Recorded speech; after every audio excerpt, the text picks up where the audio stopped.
Yep. Yeah. All right. So this is the newsroom, and welcome back to another amazing show. I have so much stuff to show you today. I have made a document that is between the 24 hours that you last saw me, less than that. I've managed to fill up 41 pages of pure hardcore knowledge. I mean, it is, you wouldn't imagine just how hardcore it is.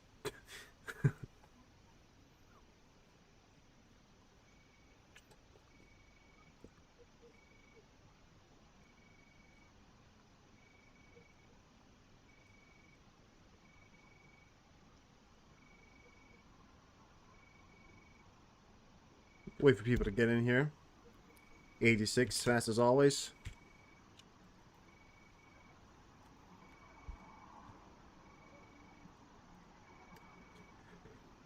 All right.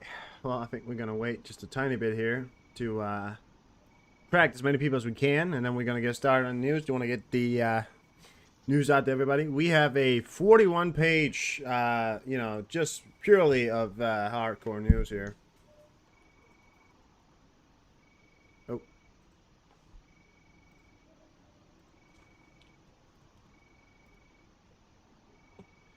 okay. Well, as you've all heard, or probably heard, the Russian submarine and Graham, hello. It's pretty good. Things are good. We're gonna start out from the bottom here. We're gonna get to the submarine and the ship and the big landing carrier, whatever the hell it was. We're gonna have it probably a bit long of a show here. I want to show you what I'm talking about. So this right here, ladies and gentlemen, I have been doing this document for a total of, throughout these last 24 hours. This is the news that I've gotten from just. This is what we're gonna cover. All of this today. Turn this down here for a second. My bad. This is what we're gonna cover. This is all just from these last 24 hours. It's been an insane 24 hours, as you can see. There's all news. This doesn't just include, only Ukrainian news, but this is mainly Ukrainian news. Like 99% of it is actually Ukrainian news. As you can see, it just goes on. It is 42 pages long. It also covers a tragedy that we're going to be talking about. Derna, a city that has been flooded. We're going to be talking about that today. We're going to talk about this awesome picture here, which I saw yesterday. We're going to talk about a little bit of Starlink, Desire, hello. We're going to talk a little bit about Elon Musk. And we're going to talk about flooding in the Netherlands. That we're also going to be talking about. Azerbaijan and Armenia, we're going to be talking about. We're going to be talking about Russia war crimes against humanity. I managed to find one doing today as well. So Turkey gone supersonic. They've now launched some of their, they have revealed some of their supersonic missiles.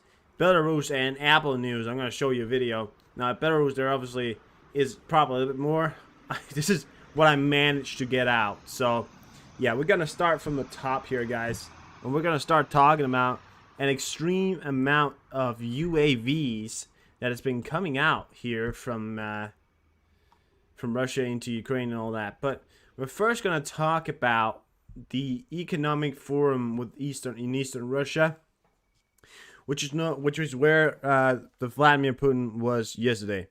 Now, Kim Jong-un and Mr. Putin has in fact talked to each other today. We're going to get to that. But they have in fact met in Eastern Russia. And Putin was in Eastern Russia. There's all kinds of things that he's been doing there, talking about all kind of propaganda things, the good old Putin talk. Reports that I was watching some of these special flight squadron planes. Now, these special flight squadron planes, which we know have been flying over, includes these Tupolev Tu-214PU S-Bus, Russia's Special Flight Squadron. Well, these sort of models in which Vladimir Putin has, seen to have stepped out of. The little rocket man, yes. Now, one took off from Moscow. I'm pretty sure he was not on board that. I'm not completely sure if he was or not. I have the picture of it here. I took a picture of it. In Moscow, it was heading towards the eastern part of Russia. But, yeah, no idea if he was on board that. I can't confirm that. But he's made all kinds of crazy claims, and we're going to get through this here. So, yeah. I expected that he stayed in eastern Russia to meet with Kim Jong-un. So, yeah. Kim Jong-un arrived in his armored train. Gonna get to that. So, Putin said today in economic forums in eastern Russia, Putin claims that over 500,000 new recruits joined Russia army over past year. Yes, they joined. 500,000 recruits joined. The Russian army has replenished its troops to 570,000 people. I'm having a chopper fly over my head right now. You probably can't hear that, but it's pretty big chopper. And the economic forum that took place in Vladivostok September 12th, he also said that we have never been colonized. We have always wanted to help. So this is, again, Putin, who's so far-fetched. You can just see, these small... You get a... took off him.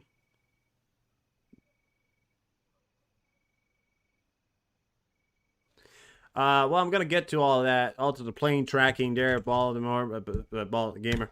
Thank you, but I'm gonna get to the plane tracking. We have so much other stuff to talk about. He stated that Russia, in fact, has never been colonized. Which, yes, Russia has never been colonized. But the later sentence was, we always wanted to help and support. Yeah.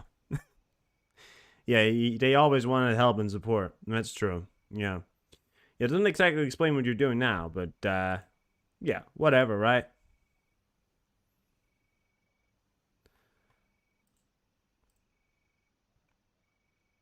So we have, sorry, I put these things in yesterday. Gotta remind myself of what all these things are. So we have a video of him talking about this here. So check this out. This is him at the forum here. So we got from the back here. My opinion, the most important thing is that we've never had and nowhere been... Okay, I think he's meant to say never have we been colonized. You get it. Well, it has been on equal bias of what desire to help and support.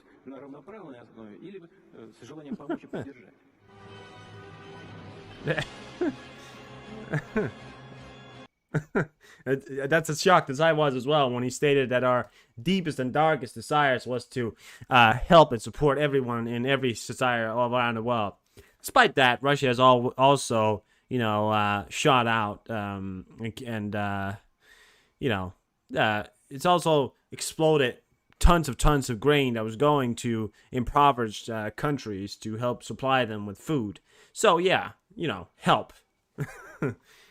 Okay, so it's safer to invest in capital in Russia. Putin, and he also stated all these things about, Russia is stable. You need to invest in us. I posted the whole interview on my Twitter if you can find it. I've reposted a lot of things. You have to go a little down, but we're not gonna watch that. No reason to. He also talked about a high-speed rail highways will be built in the Russian Federation through Siberia to the far east of the Pacific Ocean.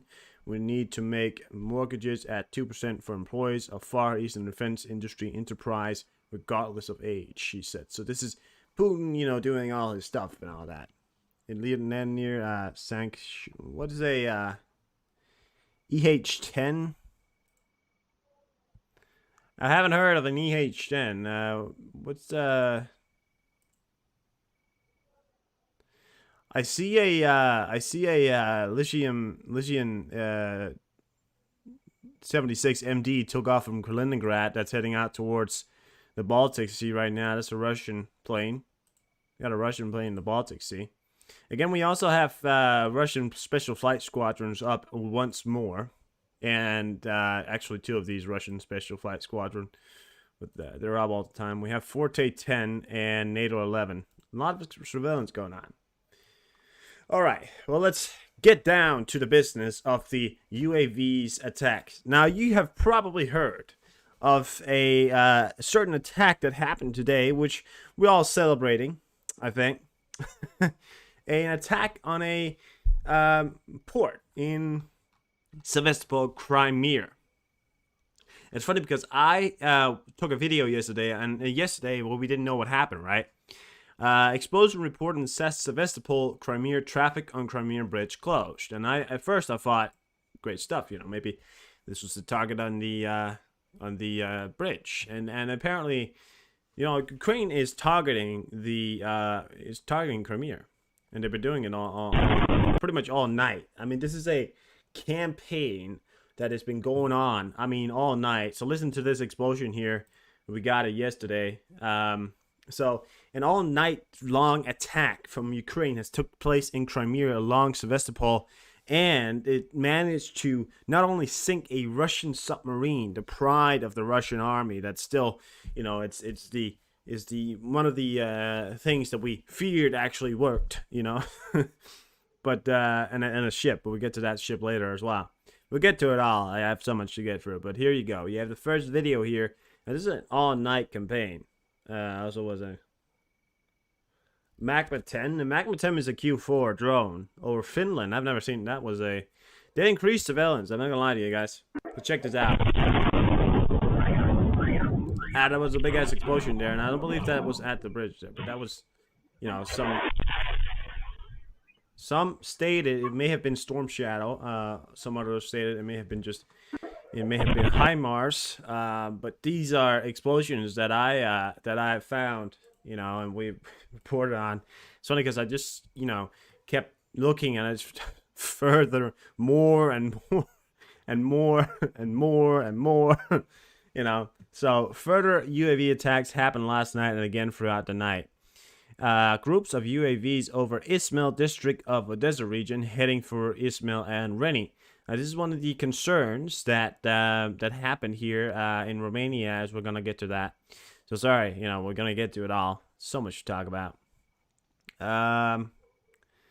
So several more groups of UAVs from the Black Sea, presumably on the same route. This was reported by the Ukrainian Armed Forces credit Flash. So Flash, the guy who's got me most of these.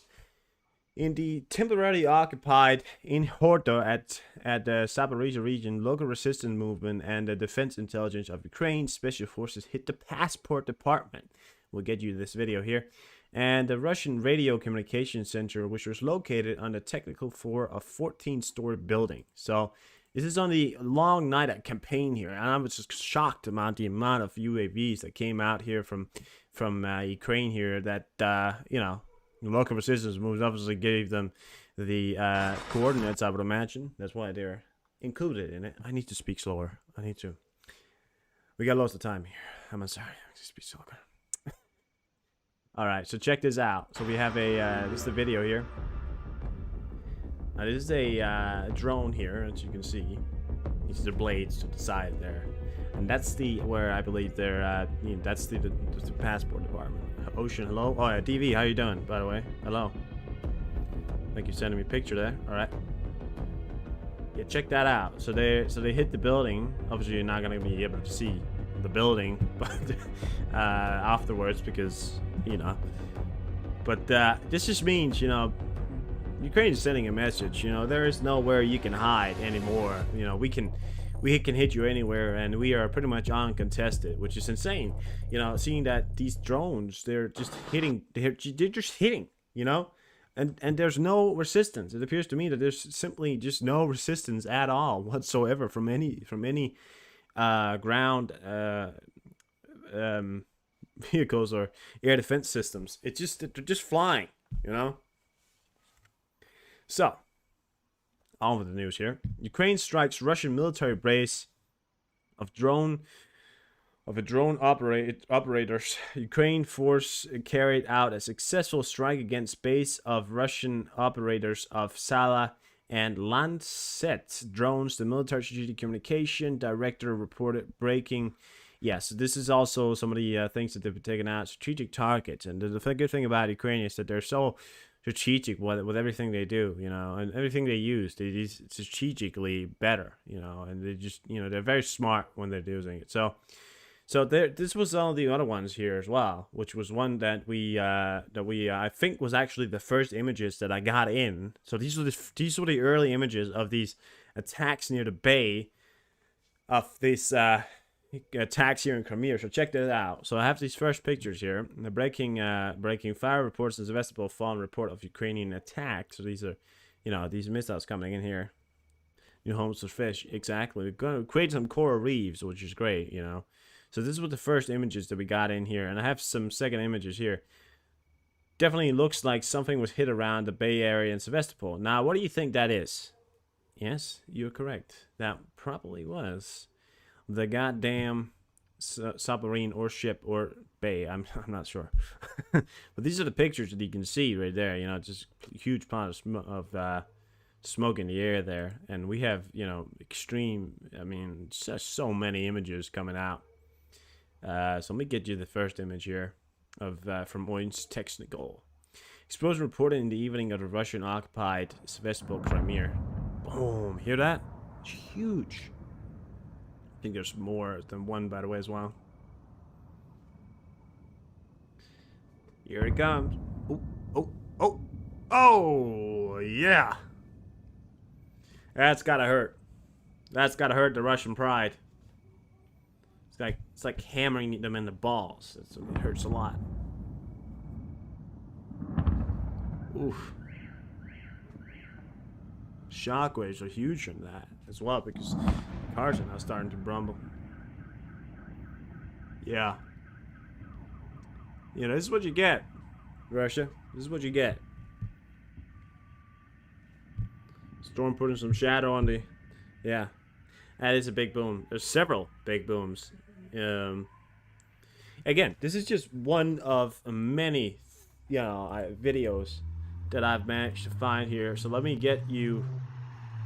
Powerful explosion in Crimea. Fall report of Ukrainian missiles attack. Ukrainian drone with forks. I'm gonna have to show you that. That was hilarious. There's a Ukrainian drone with forks that hit a tower. Check this out. So we have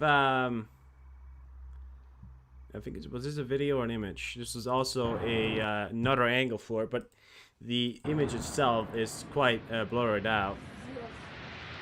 Look at that. Look at that.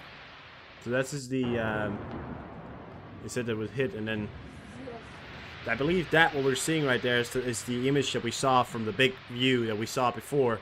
You know, look at that. So yeah. I mean, you know, Russia's been targeting the ports, right, of Ukraine. So now Ukraine is saying, you target our ports, we target your ports, except the difference is we don't have any military targets in our ports. You do. You have submarines, you have ships, you know, you have your Black Sea Fleet, and they're open to our attacks because you're not protecting your Black Sea ships. You know, you're not doing shit. So it is just so, it's amazing. Lovely, lovely stuff, lovely stuff. Okay, so let me see.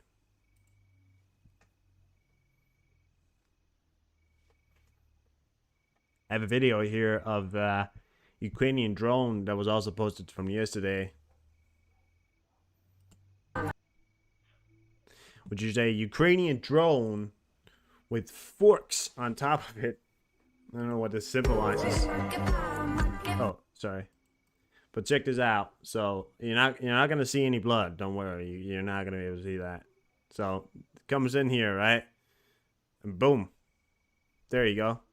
Now notice who that. That's a Russian. There's a Russian right there. You don't get to see him, you know, go boom, but you can use your imagination. They put a fork and a knife, I think. It looks like a knife or maybe another fork on that. And flew it straight into the Russians. He looks like he's on a guard tower or something. Or a communication post or something like that. And that is just, again, one of the few that I've got. And I mean, it's insane. I mean, I've got the big pictures as well yesterday as well. So check out here. We have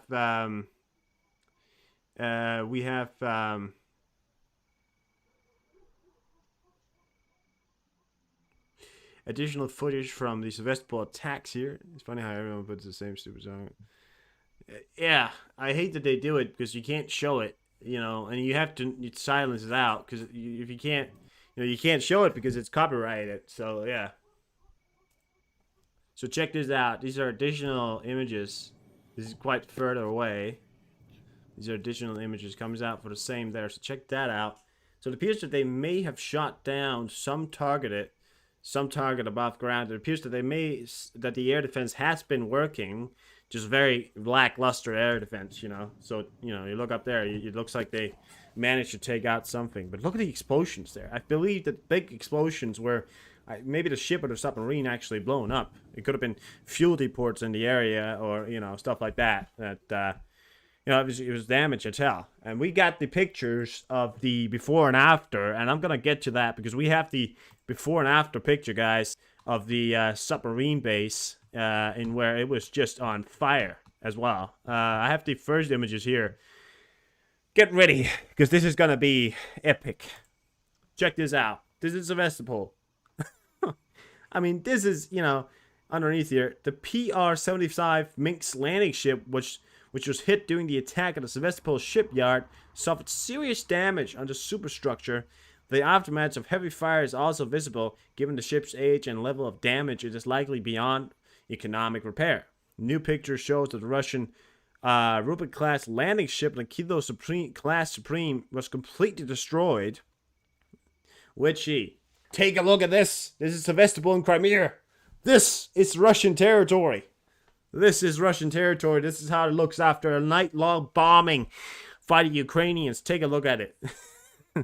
It is fiery hell. Yeah. I mean, this is just awesome. I mean, it is payback. And it is a strategic payback, and I like strategic paybacks. This is the before and after here. So take a look at what you can see in the pictures here. That is the submarine, and that is the ship. It's conveniently placed very close to each other. Keep a close eye on it. Keep a close eyes on it, because I don't know if you can see just if there's anything wrong in the picture here. I want you to take a look at the picture here. I'm gonna make it big here. I just want to take a look at the picture here and then tell me if there's anything that looks off in the picture compared to that and then the other one. Yeah, because to me, it seems that there's a massive fucking hole in the submarine. And over there, it appears to just be, that one appears, look at that, there's smoke coming out from the side. It's tipped over. I think they took out the structures. So look at that, they're mounted on structures, right? To keep them level. But that's just completely gone. It looks like something fell over on it, like buildings or something like that. It looks like a crane falls on. I don't know what that is. Something big right there as well. It's just insane. This is a landing craft aircraft as well, I believe. I don't know if that was... some people said it was a landing craft. I don't believe it's a landing craft. I think some people got confused with the what it was. This appears to be a... but they did say a landing ship, But take a look at that, right there. That is the damage of what we have seen throughout the day here. And it is a great, great time. Got to finish. Yeah, exactly. Yeah. It is a blow to the Russian pride, because if you take out their submarines, that's when you really hit them at home, because submarines are the Russian pride. They can build another ship, but submarines, they take time. They're expensive. 300 million. You heard me right. 300 million that thing cost. That thing right there, that's 300 million. That's not rubies. That's $300 million. You have any idea how many rubies that is? Let me check it out. Let me see.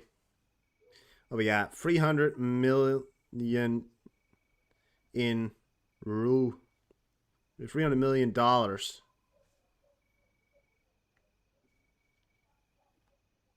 That is 24 billion.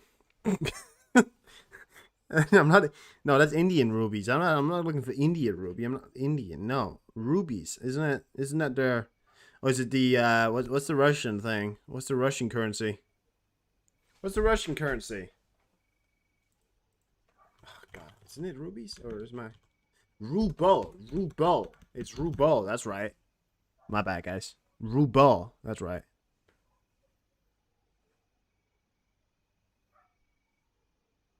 I've done the research on this before, maybe. What is Yeah, that's 4 billion rubles. 4 billion no, exact, give me exact number here. 4.53842 billion rubles. 4 billion fucking rubles. I mean, I know you guys sometimes in America say you have it bad, but imagine 300 million be equal to the amount that is now 4 billion fucking ruby. I mean, that is, he's either going to go down to the last bullet to get nothing. I mean, it appears so now, right? I mean, that is 4 billion rubles. The bridge cost $3 billion. That's a $3 billion bridge. That's the equivalent of the bridge. That's the cost of the Crimean Bridge. That's in dollars. It's ruble right. It's fucked. We also have the geolocation. I can show it, but it doesn't really matter, does it? All right, let's check out. There's some more I've got here. So we have a two-bore grenade from Ukraine. I think it's late here. Oh, it's late. It's late for me as well. Hey, Desire, you're in Netherlands, right? You're in the Netherlands. So check this out. I saw this one yesterday. I don't know if this is a Russian or a Ukrainian invention here. Looks like a Ukrainian invention or a Russian. I don't know, but check this out. This is a right there is a two-bore grenade. And it is a two-bore grenade. Look at that. Take a look. I think actually there's extended amount of some kind of explosive down in a can, and it makes it extra explosive, right? But I just I love the ingenuity. Look at that, Copenhagen. Guys, you don't say Denmark. We do supply a lot to Ukraine. We supply a lot to Ukraine. We also supply beer. Dutch woman living in Germany. Oh, my bad. I thought you were a Dutch woman living in Germany. Oh, I thought it was the other way around. I thought you were German living in Netherlands. I don't know why. All right. Military counterintelligence security service. Russia destroy Russian occupiers. There's been some videos coming in, and I got it a little bit later down the video here.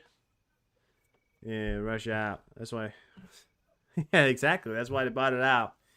But there's been some claims. This has been 2 times now. There was a video, and I can't show the video because we're on YouTube. But there was a video of some Russian soldiers being dragged from the front, not because of a Ukrainian attack. No, it was an attack from their own artillery aimed at their position. The man in charge, who was at the field, he said that you're firing on us, you fucking idiots. And then they stopped, right? And then you can just see the last second of the video. He goes, "If I survive this, I'm gonna shoot you all." He was pissed off. They dragged off a guy, right? They had to drag off a guy. His leg, you could just see was mangled from the explosions. You seen it? Yeah. And you could just see his leg was just mangled from the explosion. He was just to be dragged out of that huge hole where you could just see that, there was like 7 guys laying dead in the field. It was, it's not funny, but it's. I have a document here, so this is my document for today for all the news we had to get through, right? I have a section that I've just called, because I didn't bother calling it Russian news. I've just said, is Russia falling apart and government news and whatever. That's my headline for that, because I'm gonna show you so many funny videos. There's a video that surfaced just from today of Shoki, who is the commander-in-chief of the Russian army, who was asked, "Are we gonna win?" And then he just shook his soldiers. Like he just did that. You're gonna get to see that video as well. I'm keeping you guys on your toes. You know, you can't you can't see everything at once. You know, come on.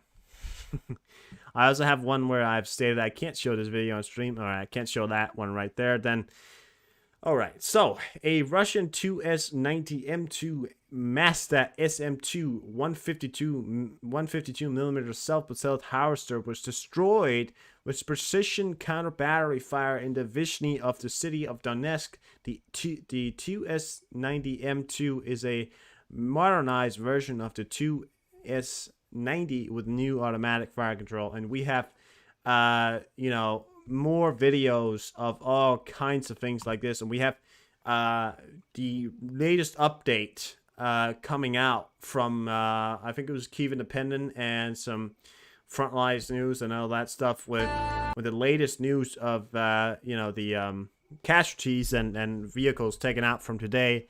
About 30 tanks alone and heavy armored vehicles and all out. I've also got the picture of how many tanks and troops allegedly have been killed on the Russian side. I've got the image of that, and we're going to take a look at that, analyze that. I'm going to show you this video here first. Now, this is the video that to just back up. So this is the S2 what blah blah blah howitzer artillery system, right? And of course we got to turn off the music because why not? So there it is, right? This is point out just how fucking good the Ukrainian has become of using their precision guided munitions. Oh, I didn't show it, but yeah, that's a clear image of something gone wrong there. Now, if you can see anything wrong in this image right here, something's, you know, seems off, you know, but it's obviously not the Russians. You know, it's impossible to be the Russians. There's obviously something wrong here. But, I mean, you just want to take a look at it and appreciate just how accurate that shit is. Take a look at the field in where that howitzer is hiding. Take a look at that large over Baltic. Yeah, it's a transport plane. Doesn't matter. It's well, it matters, but you know, they're flying from Kaliningrad to Russia, so it's just a transport plane. It's one of the Lycian 70. It's a 75, 95, something like that. I think it's fine. It's fine. Don't worry, guys. So take a look at the area in where this howitzer is hiding, and it's painted green. It is, I would actually argue, quite impossible to see. Because take a look at it. It is green, you know, and it matches in with the bushes quite well right there as well. You know, so finding that first of all, you know, and then actually hitting it. You know, I mean, that's just proof of the Ukrainians becoming extremely good at what they're doing. Now, I will say, you know, I think the Russians picked probably the worst position to actually hide in, you know, but that's another matter. Because they picked the only spot in that whole forest where they could have driven over here, over there. You know, maybe a little further down, maybe just put the barrel out. No, they picked that one. Still, you know, wait for them to zoom out here, and you just get to see the impossibleness of finding this thing right here. If you were, you know, if you've never seen, you know, combat videos before, and without the, that's a big old howitzer, it is, but without the fire, right? Take a look at the area where they've shot that thing. You know, what you have thought to have seen that in that area, it's huge. It's a huge forested area as well. Without the fire, you know, I think the Russians are actually helping the Ukrainians here by setting fire to themselves and saying, this is where we are. Oh, look at that. Is that it as well? I think the, and something I like with the Ukrainians sometimes is that they tend to go a little overboard sometimes because, you know, you can clearly see that they hate them. Because that howitzer was destroyed, right? And then they go, you know what? You know what? It wasn't destroyed enough. Give it one more go. You know, how big do you want it? I want it big. I don't like it. Oh, yeah, it is. Oh, that is just... Oh, get that guy. That guy. Can't show that. Nope, can't show the rest of that. That guy in the video. Can't show the rest of that. No, it wasn't anything serious. Just, yeah. I would advise you to get tired, maybe look away, but yeah. All right. Well, okay. So, the Ukrainian defenders are doing a night attack on Odessa region.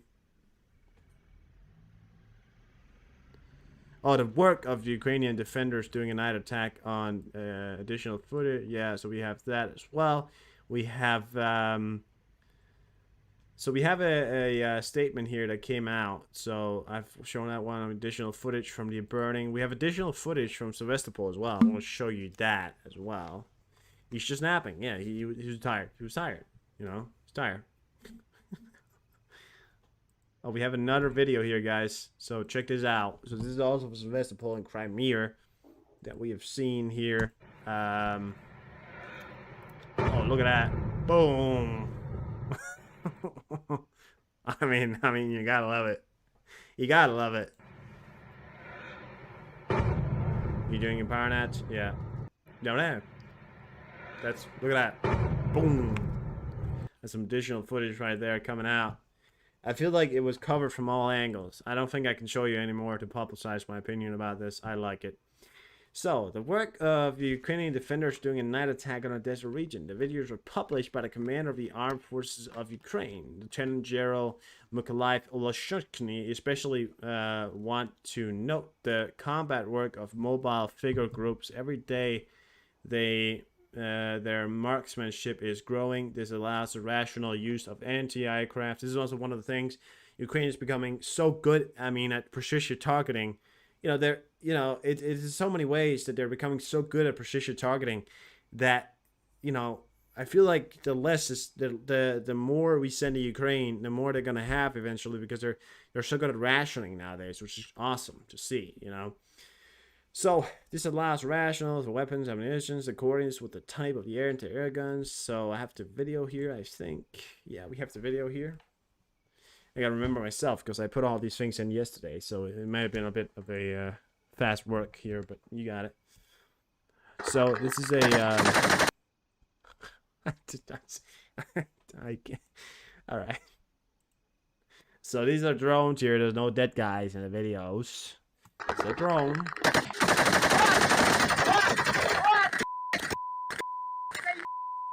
I don't know why. But Russians and Ukrainians, they like to swear a lot. They have a thing for swearing. So check that out. That's the drone that he's seeing there, and he's now firing ahead. I wouldn't. Yeah, this is not the guy with the improved marksmanship, it appears. There you go. Now you got it. Yeah. Go ahead, boys. This is the all-night campaign here they've got going on in Odessa. Odessa is becoming a pretty much an all-nighter kind of thing. It is a all-night. I must be part of Ukrainian. Oh, because you swear a lot? Yeah. No, it's a... Other good news here. Ukraine artillery hit and destroyed a T-90M tank of Russian forces near the newest model fielded in Ukraine, which a precision strike across the Dnipro near Payam's train station area. Yeah, so we got the geolocation here. So this is the area here. A T-90M, I think it said, what was it? Tank here, took out in the area across the Dnipro River. That's a precisionizing shot there as well. And you gotta remember, even though a tank is huge on a military scale, hitting targets, and that is, on that scale, they're not huge. You gotta become a little bit more efficient if you want to hit those targets.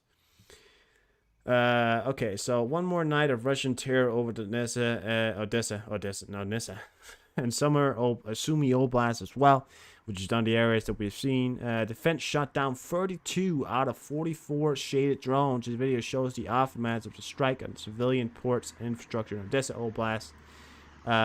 Civilians were wounded. I want to check this video here just to make sure. I know I've uploaded myself, but Master pinpointing target. Yeah, they are. We're not supposed to say this, right? But as we all know, yeah, we can watch this video. But I'm not supposed to say this, but as we all know, Ukrainians are getting active intelligence from NATO. But you didn't hear it from me. You didn't hear it from me. Because, we all know it. We're just not, nobody's allowed to say it, even though people have actually stated it, that it's happening. We're not saying it, although I am saying it. I'm just not saying it. I'm just not, saying it. I'm just saying it. You know, it's a true thing. Because we know now, analyzing and all that, you know. Oh yeah, you can't see that. My bad, guys. So going back in the video here, you have NATO 11 and Forte 10 is also in the area, and again, these guys are actively giving coordinates. They're not actually giving any coordinates. Of course, they are giving coordinates, but they're not actually, you know. It was a crow, yeah. Yes, saying what? What are we talking about, gamer? I don't know what we're talking. What are we talking about? What are we talking about? Nothing. All right. We get you guys talking about something? All right. So check this out. This is from Russian attacks. I believe these videos show it's in Odessa, maybe some coordinates also with some Sumy district or region videos here. Shout out to these heroes that are now every day putting their lives at risk. You know, I believe what we're seeing right here as well is actually a grain shipment. I'm pretty sure that this right here is a grain shipment. It's an X file. It is. I've seen videos here again, and this is this has gone under my file of Russian you know, things against humanity, but those are one new pictures show of the Russian class. The Russian is it's called a Rupushash. Holy shit. Rubka class. Rubka class landing ship. And okay, so it's called a Rubka. It's a landing ship. That's the description of it. And a Kilo class submarine. That's what descriptions are. I think this one I have shown. This is one I have shown, right? Right? Right? Oh yeah, it's one I have shown. Keep my eyes on it. Well, let's move on to Romania. There has been exciting news coming out from Romania. Actually, not as exciting. Oh, we have areas in Ukraine turning on here. Take a look at this. The Dnipro, Mykolaiv, and Kherson region are now turned on here. Again, I believe a major UAV attack is going to take place tonight from the Russian side. You wonder why? Do you want to know why? Do you want to know why I think the Russians are going to go at it tonight?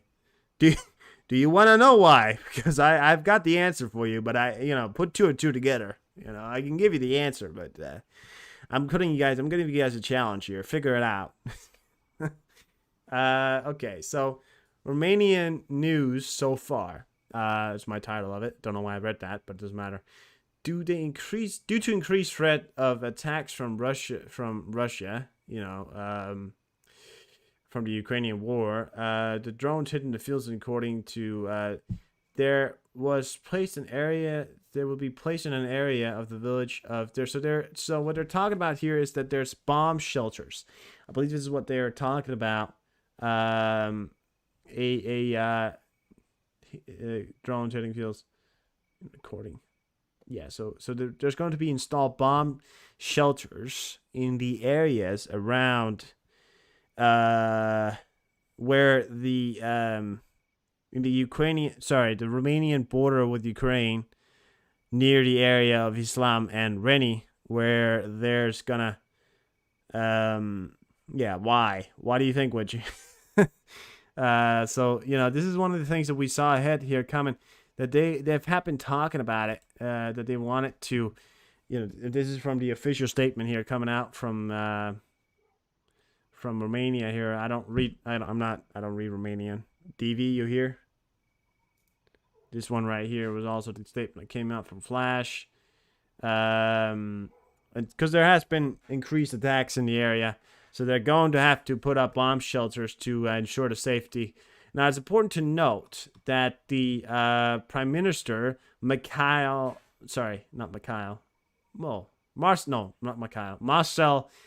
it's because I'm used to all this Russian shit. Marcel Silau, that's not how you say it, okay? We just call him Marcel. Urged not to worry about drone debris in the country. Nobody's is attacking us. People, let's calm the population. We are all going crazy. Nobody's attacking us. And that's true. nobody's attacking you. So Romania again summoned the head of Russian diplomatic missions due to new drone attacks on its area. So that's true, and it did happen, right? And another news as well. You're here, all right?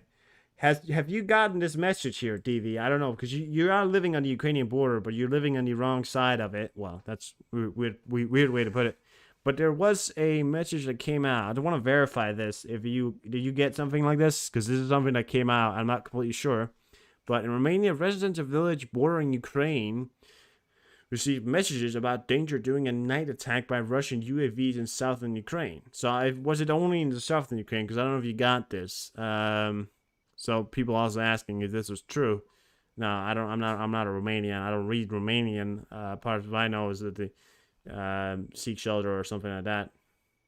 But this came out actually throughout the day. You didn't? All right. Well, it may have just been in the area around the ports, and I don't know if this is true or not. This is something that we saw and was reported by pretty trustworthy people. So I'm not, sitting out here that it's a complete lie. It could have been true, considering the dangers, of course, sometimes that there has been some, threat of attacks coming out from Russia. So this could have actually been a real thing.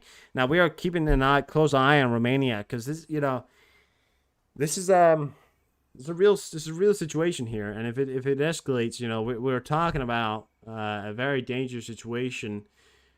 Not necessarily for war, but for the safety of the Romanian people and the people living on that border there. It has nothing to do with the war, but it was that place that happened. Oh, close. So it was close to the Ismail and Reni ports in Ukraine there. So probably close to that area where they had previous drone strikes. All right. So it appears to be true. Now, on with some more exciting news that has been coming out, and it's been a little bit back and forward, but I am pretty sure this is happening right now. Kherson region has seen some attacks here, probably some kind of UAV attacks. Now we're going to keep an eye on it because it could be heading out towards the 2 o'clock place when we do see that UAV attack coming in, unmanned vehicles, drones. So just keep an eye on it all. Close the airspace. Keep your calm. Is what the message says. Okay. Well, thank you, DV. Yes. So that's the message that they got out. Seems very likely. Okay. So Joe Biden will soon approve sending long-range attack missiles to Ukraine. CNN citing source. ATACMS. I want to give you the rundown of what these ATACMS are good for. Pretty sure I've got the complete rundown somewhere. Okay, so there was a second note here. Oh, I will read that afterwards. The Biden administration is close to approving. We go to comedy public. Oh yeah, there's also. We'll read that afterwards. The Biden administration is close to approving the shipment of long-range missiles packed with cluster bombs to Ukraine. So this is ATACMS with cluster bombs. It doesn't get better than this, So, according to 4 U.S. official routes to the U.S., it's considering shipping either or both ATACMS or GMLRS. Fukuta News came out with this, pretty trusted site. Now, so they're considering the ATACMS or the GMLRS. I'm still leaning on the ATACMS because I've heard a little bit about that. That might be the logical choice. So, the ATACMS is delivering a 230 kilo warhead to the distance of 300 kilometers with a precision of 9 meters diameter from M270 MLR. Holy shit, MLRS and M142 HIMARS launchers. No joke. This is they're compatible with Ukraine. What Ukraine always has. They're, very similar in operating systems towards what the HIMARS. It won't take them long to learn it. 300 kilometers. When you're looking at a deep state map here, let's get this up. Let's say we got some Russians hiding in making their shit happen here in Crimea, right? Let's say the Ukrainians got a little tired, and now they want to attack them. So they place their things. They place them over here, right? And they want to attack a port. Look at that. The attackums can be set. Let's pull all the way back. Let's see where we have at 300. Here, this is what the attackums can be in Kherson. Look at that. They can, no, that's not Kherson, is it? No, that's not Kherson. That's Mykolaiv region, at the edge of the border, right? Oh, sorry. Stop it. Can be right at the edge of that border and still hit ports of Crimea. Yeah. And if they move it just slightly closer, if they move it to like this, let's say they wanted to move it to the area around here, right? They want to launch it from here. There's literally no difference here. They could literally launch their rockets to hit any of these different ports here, where we know that the Black Sea do reside. The only way that Russia would be able to protect their ships from any attacks, right, would be flying them. I gotta slow down here. I gotta slow down. Oh, exciting! It's exciting news. I gotta slow down though. Would be parking them, sailing them to fucking Christ, to ports near in their own mainland in Russia. This is the only area in where the Ukrainians wouldn't be able to attack them from. And another thing as well, which when it comes to targeting, right? We have the Crimea Bridge there. Check it out. If they were to place it, let's say over here, and they want to target the Crimean Bridge. Oh, can they target the Crimean Bridge? Yeah, they can. They can target both of them. Well, I don't know why I said both of them. There's only one Crimean Bridge. I don't know why I said. I need to slow down. But yeah, in fact, if they place them, in the areas around here, they could roll them up, because these things they have wheels, they move, right? Roll them up, shoot a few shots on that Crimean Bridge, and go back, And these things are precise, So this is a dream pack coming in here, And I will in fact give Joe Biden a knuckle for that. That's me right there, as you can see. Clear, that's me right there, giving Joe Biden a knuckle. So I was pretty happy seeing that. No, it is not me. It's not me. Just for reference, let's act like it was me giving a knuckle to Joe Biden, saying, "Hey, you know what? I don't like you always, but right now, I think you're pretty cool." So that's me going on right there. Yeah. And another thing, and this is not Ukraine, but I wanted to show you because this is the future of bombing and stealth. Here you have it. The U.S. Air Force released new B-21 Raider photos. It includes one from a previously unseen angle, the first flight of new stealth bombers, and anticipated to take place in the calendar year 2023. Other photo below. So take a look at this right here. Oh. I mean, that is a beauty of a thing. I mean, look at it. The B-21. This is the placer of the B-22. And it is a, have you ever heard of overpowered? This is overpowered because it's insane. I mean, it's a beautiful, and just the way it's like the sky knew. It's like the sky knew. Oh, you're taking pictures of the B-21. All right, let me just set the scenery here in the background. Let me just look real good. Let me just look real good here. Yeah, it is a beautiful, beautiful plane. And it's incredible that it's something that the Americans are able to build. I'll say it again. The Americans are amazing at building war material. And they are done it since World War II. And then the Persian tank, what a formidable thing. Some of the planes they came up with, the I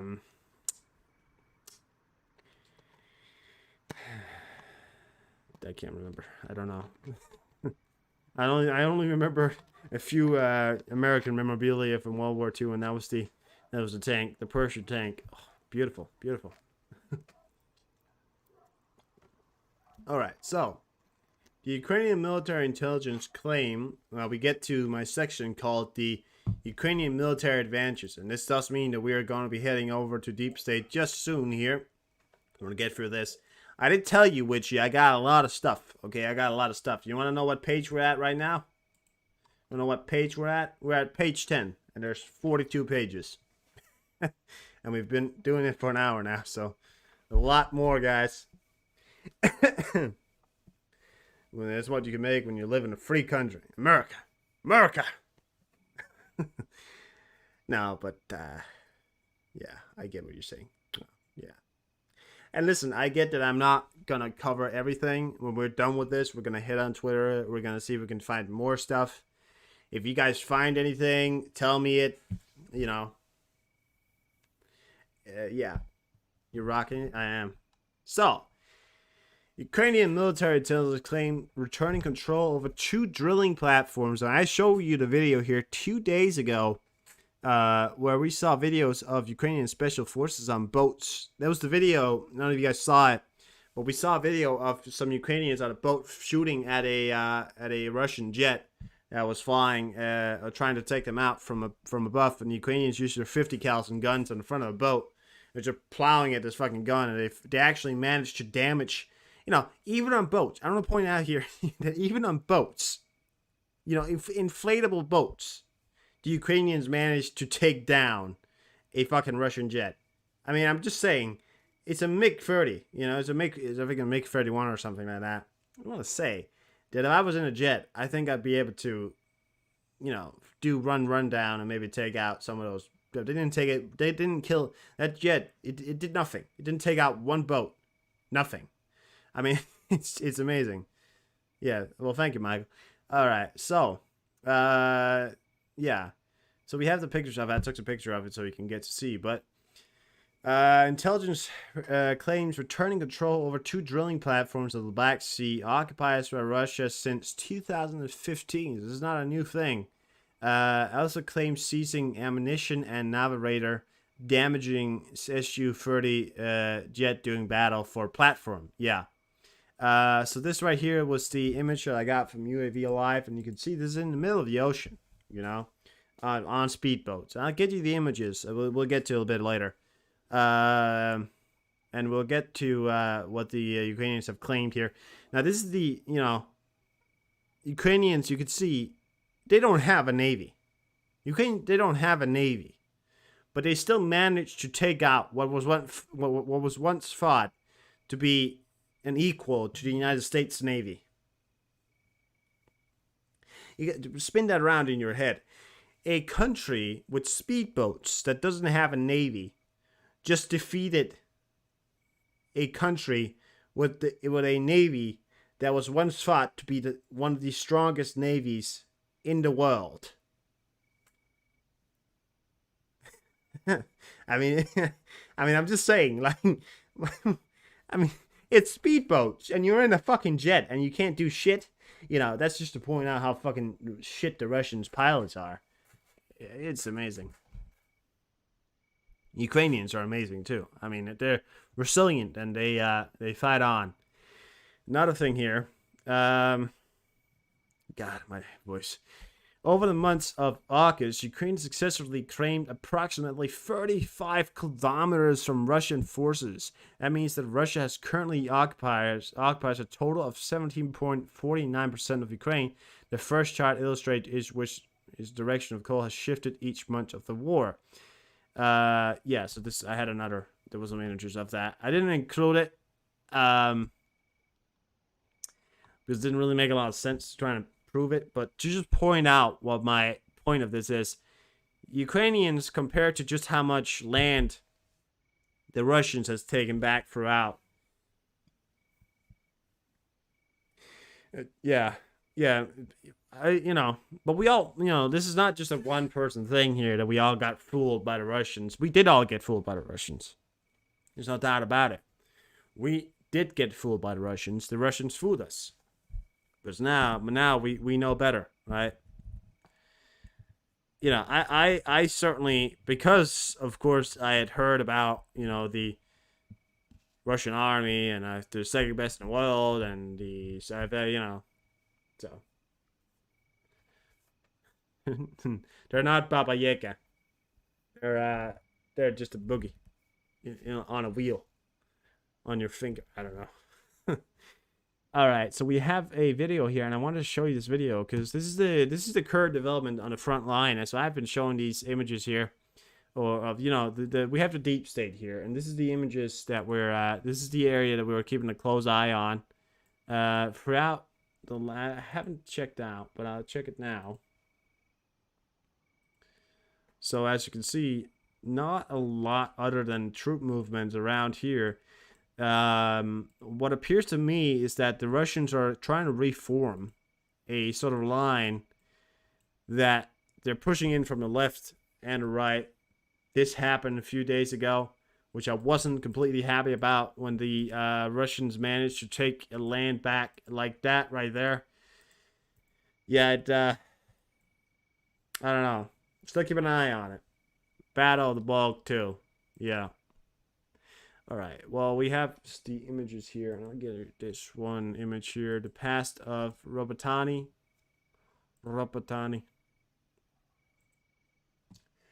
Check this out here. We have the images here that protect the spread of the Ukrainian army in Robottani here. This is not a complete updated thing here, but this is the estimate of where they are, and that was off the, what was that? The 11th. Yeah.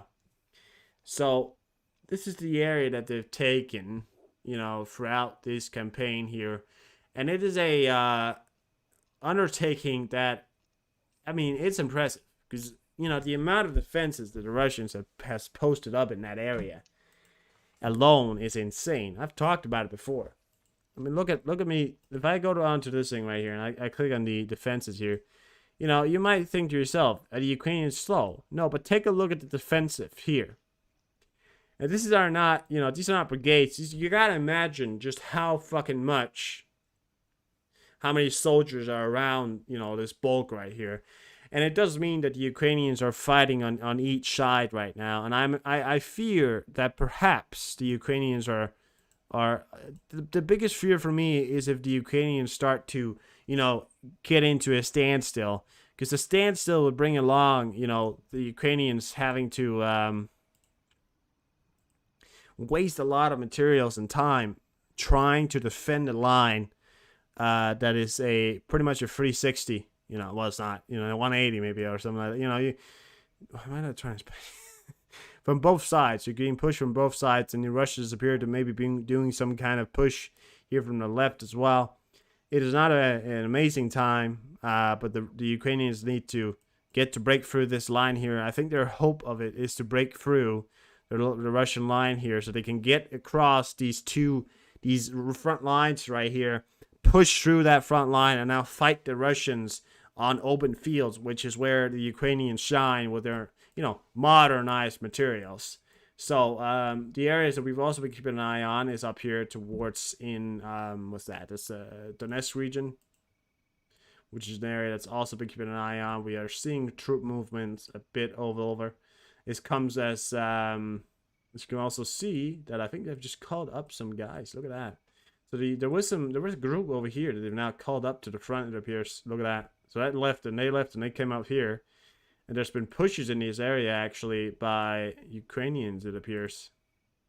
Yeah, so they're also giving up their, giving out some pushes in the area around here up in the Donetsk region, pushing into Luhansk, and hopefully trying to take back some of that land that the Russian separatists controlled, in a while. So, Kharkiv pushes as well. The Russians are pushing up here in Kharkiv. They're coming in. The Russians have claimed that they are now mobilizing 400 to 700,000 men. And the current estimates of how many people that are lost on the front line, on the Russian army is 270,000. The Russians started out their war with 200,000. So that 200,000 man force is dead. Way over dead, actually. And the estimates are maybe underestimated. We don't know. And holy shit, the What was that? The Ukrainians haven't got the numbers of the Ukrainians. I'm expecting it to be way lower. Just, because of the modern equipment and because of what we've been told here. I don't have the complete control of that, but yeah. And there was a video here of a convoy from the Ukrainian army here. It's gonna plummet. It's already plummeting. Oh my god. Oh my god. It's already plummeting, Richie. It's been plummeting for a while. Before the war, Alright, so check this out. We have a convoy of Turkish-supplied Otoka Cobra 2 MRAPs in service of the Ukrainian Kraken Group, GUR. Move somewhere on the front line of eastern Ukraine to check this shit out here. Yeah, and I'm they're trying to cover it up as a partial mobilization. However, when you when you mobilize 400 to 700,000 men, it's beyond. You're gonna get to that million men mobilizing point. That's what I would call a mobilization. Holy shit. Alright, check this out. Jesus Christ, please. Convoy of these guys moving up here. Kind of like the American version. They're actually built for rough terrain. So they're quite perfect for war conditions. Well, the Americans are too, but look how stable they are when it comes to potholes and stuff like that. So they're very cool. And this is another thing that they're seeing coming into Ukraine. Coming out. We have to supply them a list. Things. I haven't been able to find that. All I know as to of what they have been supplied with, we're talking depleted uranium, the ATACMS, the standard, ammunition, weapons. All kinds of countries giving out aid. South Korea, Denmark. Tanks coming in. Abrams maybe coming in soon as well. So Ukraine is fairly behind and actually approving to the West and the European, the Americans now, so.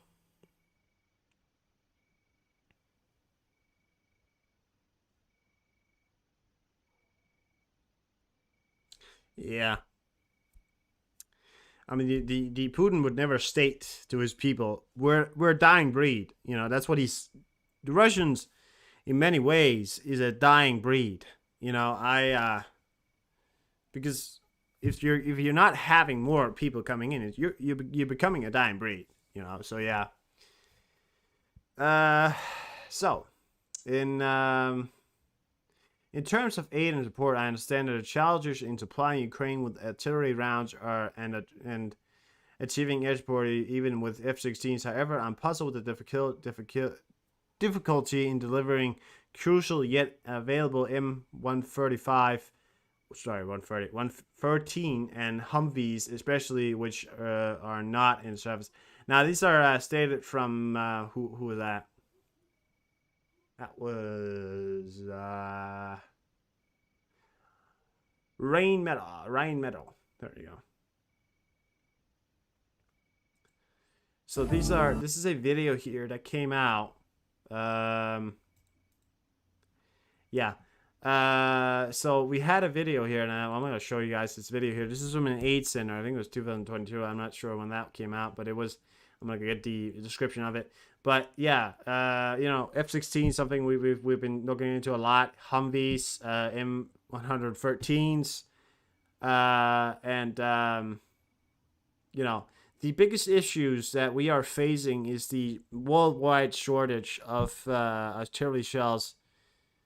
That's why we should probably put forward some kind of initiative to open up massive factories that can mass produce these shells. I mean, I'm not just pointing this out because that's what we need for Ukraine. I'm saying that if we are going to fight a war against, these authoritarian rules in these world here with Russia, with a armed, with so many vast majorities of iron and all that stuff, we need to.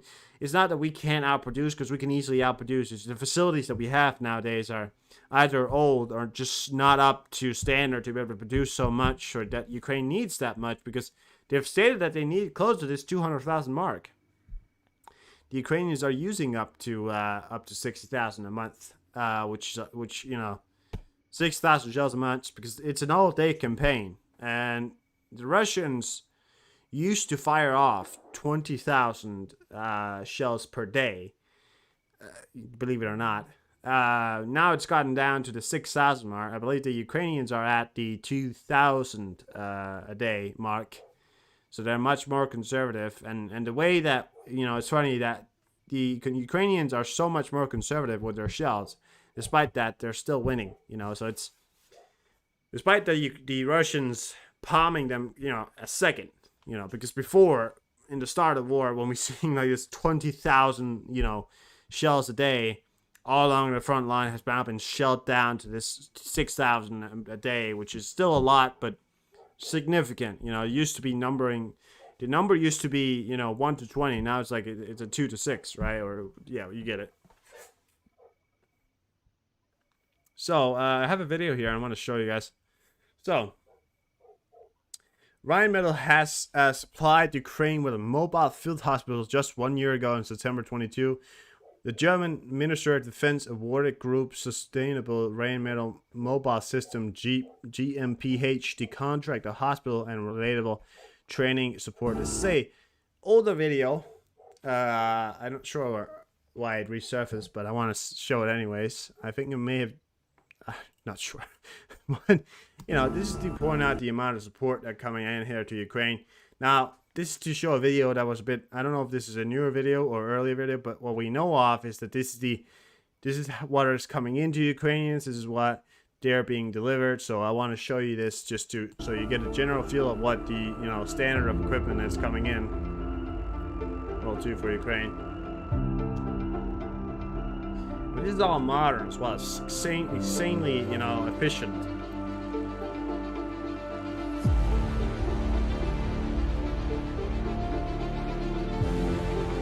Love the music. I'm gonna keep it on. Fire me, I don't care.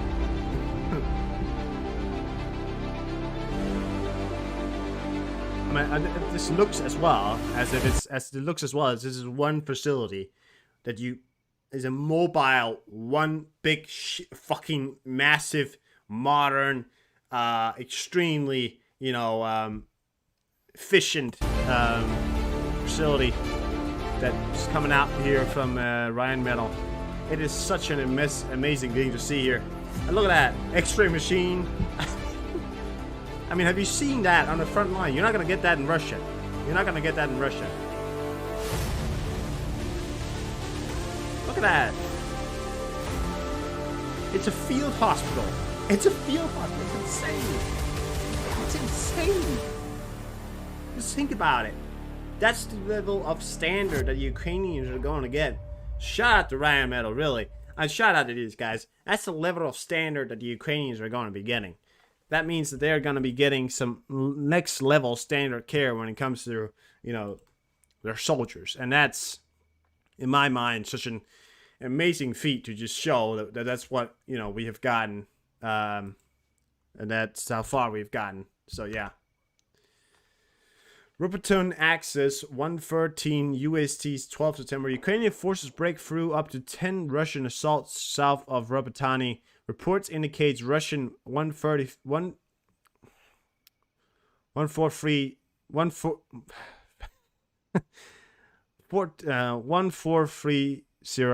regiment 1430. I don't know. Regiment defeated north of Novopravki. Ukrainian forces break through the north. So this is the later development here. You can see this matches up with what we're seeing on North, on Deep State as well. This is the current places where they are making great efforts, breakthroughs up here, efforts that are breaking through the lines here.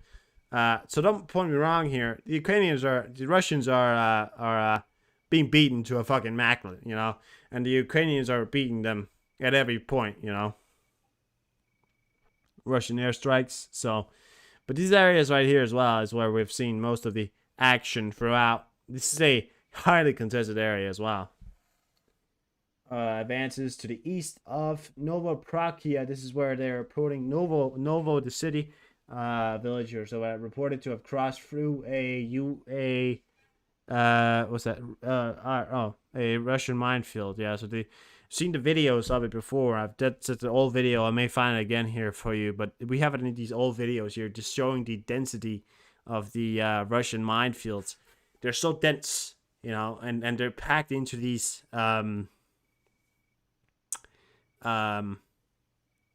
the train coming up there. They're packed into these, you know, small areas and densely packed areas, so when you're looking down, you can't see it. Now, the good news for the soldiers is that most of these mines are anti-tank mines, which means, you know, you're not going to be able to trigger them with walking on them, because you need about 330 pounds of weight to be triggered, or of kilos or something like that. It's up in the 300 kilo range to actually be triggered. You know, that's where tanks, of course, weighing tons are gonna trigger them. But you don't jump on them. You shouldn't jump on them, but you can stand on one without having it. We can step over one without having it explode if it's an anti-tank. But they have also packed infantry mines, which are mines that can be triggered, that have a much more sensitive trigger. You know, the ones that you know, and in films as well, when you see them step on it, and if they step off it, you know, now they die. That's not really exactly how it works. When you step on a mine, it goes, it goes off. So that's how it works, and that's one of the biggest challenges facing Ukraine. Not only this mass network of defense, but a massive minefield, just densely packed massive minefield. It's insane. All right, well,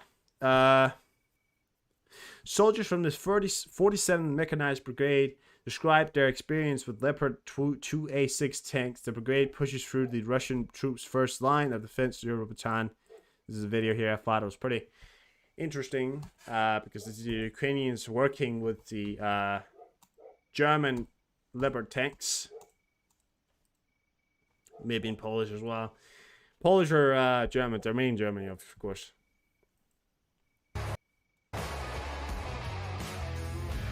Oh yeah. Check this out. Nah, this is the kind of music I like to listen to. I don't like to listen to that TikTok music when it comes over. Like this. Yeah. I mean, they're formidable tanks as well. The reason why they're so formidable is because they're cheap, fast, and amazing. Point it out, right? Look at that. Durable as well. Look at the speed of that as well. They're really fast, which is, you know, in a modern war, that speed is gonna save you. Now, I don't speak. My call sign, oh, they do have it in English. Challenging areas in Zaporizhia region. Де ведемо наступальні дії. Ну, переваги цього танка, якби, звичайно, є, якби це швидкість, влучність, маневреність цього танка. Він дуже маневрений, якби дуже швидкий. І, ну, це точність. Дякуємо нашим західним партнерам, які нам предоставляють цю техніку. І, ну, хотілося б якнайбільше, щоб вони нам допомагали. Ця машина озброєна 2 кулеметами 7,62. Look at the barrel, by the way. Man, it is a huge barrel.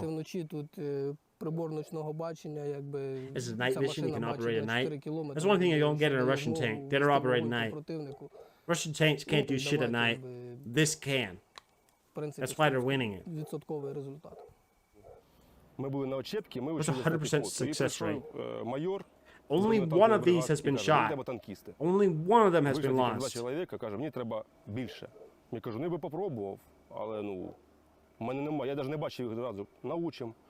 Навчили, і тут через буквально півроку служби приходить наш командир роти і каже, що ми йдемо вчитися на Леопард. І ми всі такі, вау, ми тільки по новостям бачили, ми, ну, не всі особо це вірили. І тут, да, приїхали, оточились, ну, якби, ми дуже задоволені. Просто нам туди пощастило, що It's cheap, it's easy to operate, it's just an amazing tank. Так як ми раніше були на Т-64, Yeah, T-64. Нас навчали Those are десь running місяць. Russian, Ukrainian tanks as well. І недовго ми воювали на них, і ми перейшли на леопард. То різниця дуже велика, тому що саме головний плюс цієї машини це вижимати екіпажа. Тобто ти виїжджаєш, я більше спокійний за своє життя, життя своїх побратимів. It's Тут tough as немає well. Yeah, like такого shell, the ефекту, як sure радянські shield of техніки. it. Це Same. детонація боєкомплекта The і Soviet equipment. виліт башні, так сказати. Ну, друге таке, ну, може, це не саме головне, але для мого росту я себе доволі комфортно почуваю. Тобто швидкість цієї машини, це дуже важливо в нашій роботі, Yeah, тому speed as що well. It's a треба leopard. It's маневрувати a leopard. при веденні Speed. бою. Довольно швидкий, довольно маневрений і довольно плавний. Ну, по поводу, як наводчика, я дуже довольний, це оптика. Тут оптика просто шикарна. От на 4-5 кілометрів, навіть більше, я бачу шикарно. Я можу побачити техніку, можу побачити живу силу. Що ще сказати? По поводу стабілізації. Оце саме шикарне, що ми можемо їхати на великій швидкості 50-60 кілометрів, і по пересіченій місцевості я можу вести ціль. Просто плавненько. Це якесь відео в інтернеті, де німці ставлять бокал кекс з пивом, да? Yeah, they did a video, and this was in Germany as well. They did a video of them putting a beer on top of the tank's turret right there, and a barrel of it, and they put a beer on it, and they were like, everybody who's watching it said, "That's no way. You got no way. That's not gonna stay there." And they drove it, and it stayed there. It was close to like a few drops fell over, but it was like, look at it. Це It's правда, like, так воно і є. no, like it's insane. Так що, така техніка нам треба і побільше. А якщо ще буде більш нова модифікація, будемо тільки That раді. was, Звати мене Юрій, я заряджаючий цієї машини. Заряджаючий відповідає за озброєння машини. Зарядка непосередньо в бою. Навідник подає команду, який снаряд заряджати, по якій цілі працюємо, вмикати кулемет.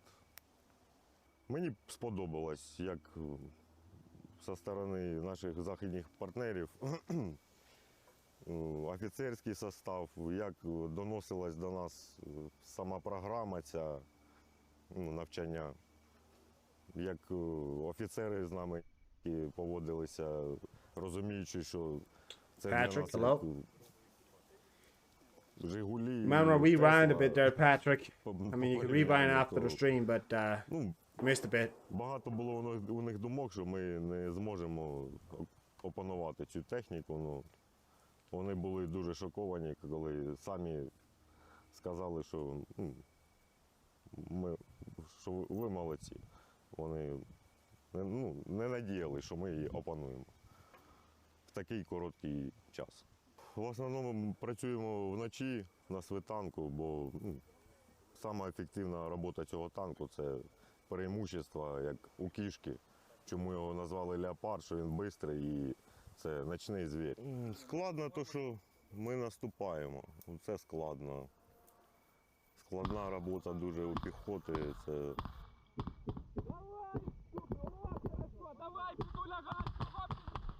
Yeah, that, сама важча So this is the робота. conditions. This is a good picture of it, I think, for you guys to see here. This is the trenches, and I believe that these are Russian trenches that the Ukrainians are in, have taken back. I believe this is the area around Rapatani. So I believe these may be Russian, these could be Ukrainian trenches, but it looks like Russian trenches as well. But the terrain, I mean, look around you right there, see the battle-torn land right there. And these are, I mean, compared to World War One, right? This is a very low, it's a very low-dicked trench, right? But this is the things that are fighting, and you can see over here, this is where the dirt is. So they're fighting in that direction. That's why you see the tanks going, right? The reason why I know that is because the dirt is here. So the Russians, if they use this position to fire that way, right? They use the firing towards us. They're gonna lie on top of that, because then that trench right there works, and they can lay the machine guns on top of that and just fire straight ahead. That's why this is hard, because you can barely actually see them through that, and the dirt right there is going to stop a bullet no matter what, because the bullet's not going to get through that amount of dirt there, the pressure alone, and that machine gun on top of there is going to wreak havoc, you know. So it is, and there's lots of smoke around. It appears that they've been putting on a lot of smoke screens, is what their best options are. But just to point that out, you know. You look to the left, right, and you can see the mounting positions. You can see where they've been shooting from. Удержувати те, що ми зайняли, і удержувати його. Ну, намагаємось всякими силами допомагати просуванню, знищенню ворога, ну і збереженню наших територій. Ну, коли піхота бачить танк, то у неї виростають крила. То, звісно, ну, ми без піхоти ніхто, і піхота без техніки також ніхто. Намагаємось друг другу допомагати. Ну і, звісно, взаємодія, обговорення перед виїздом бойових задач, всяких нюансів, як будемо продвигатися, зв'язок, хто на якому напрямку робить, хто кого прикриває. Ну, така задача. Що для вас перемога? Мабуть, коли жінка розбуде і скаже, давай вставай на роботу. Коли не буде повітряних тривог, коли діти будуть ходити до шкіл, до дитсадків. Johnny Kindergarten, that's what he's thinking about. True hero right there, true patriot. That's all he's thinking about. His kids are at work. What a patriot. Patriotic man right there. Oh. You thought we were over? No. Ukraine ravine SOF activity on the lower Dnipro. I want to show you a picture of the so-called submarine that was destroyed. Here we have it. For the first time ever, now that thing right there, because it doesn't load on docks, but Ukraine destroyed a Russian submarine in Sevastopol today. The D-237 Rust-on-Don diesel-electric submarine is one of the newest submarines of the Russians. And here we have it. Having been launched only in 2014, boat is worth more than $300 million. And can use caliber cruise missiles on part of the 530mm bow torpedo tubes. And it's a new, and it's one of the modern. It costs $300 million. That's an equivalent of, as we said before, 4 billion rubles. 4 billion rubles. That is, I mean, ow, you know? Ow. All right, well, we have some other videos here. We're getting there. We're getting there. We're getting there. We got a lot of stuff, guys. I don't even think I've covered like 1% probably. Like, oh yeah, so you guys remember the video I showed you guys of those boats? Talk about those boats that took back those drilling rigs in the ocean there. So we have a video here as well showing of expensive reef. Yeah, it's gonna be an extensive reef. That's true. Yeah, the fishes are gonna be very happy. No, but the only problem is that it wasn't in the ocean at the time, which is the only problem is that it wasn't in the ocean and when it got destroyed. It's a problem, but at the same time, it also means that the Russians have to get out both the ship and the submarine before they can actually use the area again. So it's just such a big, massive job they have ahead of them. It's gonna put the base out of action for years, you know. Jam-packed show, yeah. The videos are nice, So check this out. This is a Ukrainian, I don't know if it's special forces. I think those GUR forces on this boat. This is the same boats they use for that assault on in the middle of the ocean on those drilling rigs there. But the difference between those was the different. They had a 50 cal on top and they're a bit bigger, but the same concept here. So they're frequently assaulting. That's also one of the things I point out. So I'm stopping here. But one of the things I did point out was that I would want to see if there was an amphibious assault on the Kherson region. Is one of the areas that are less defended, less defended, and has less defensives. So either they're gearing up for it, or looks like a lot of fun.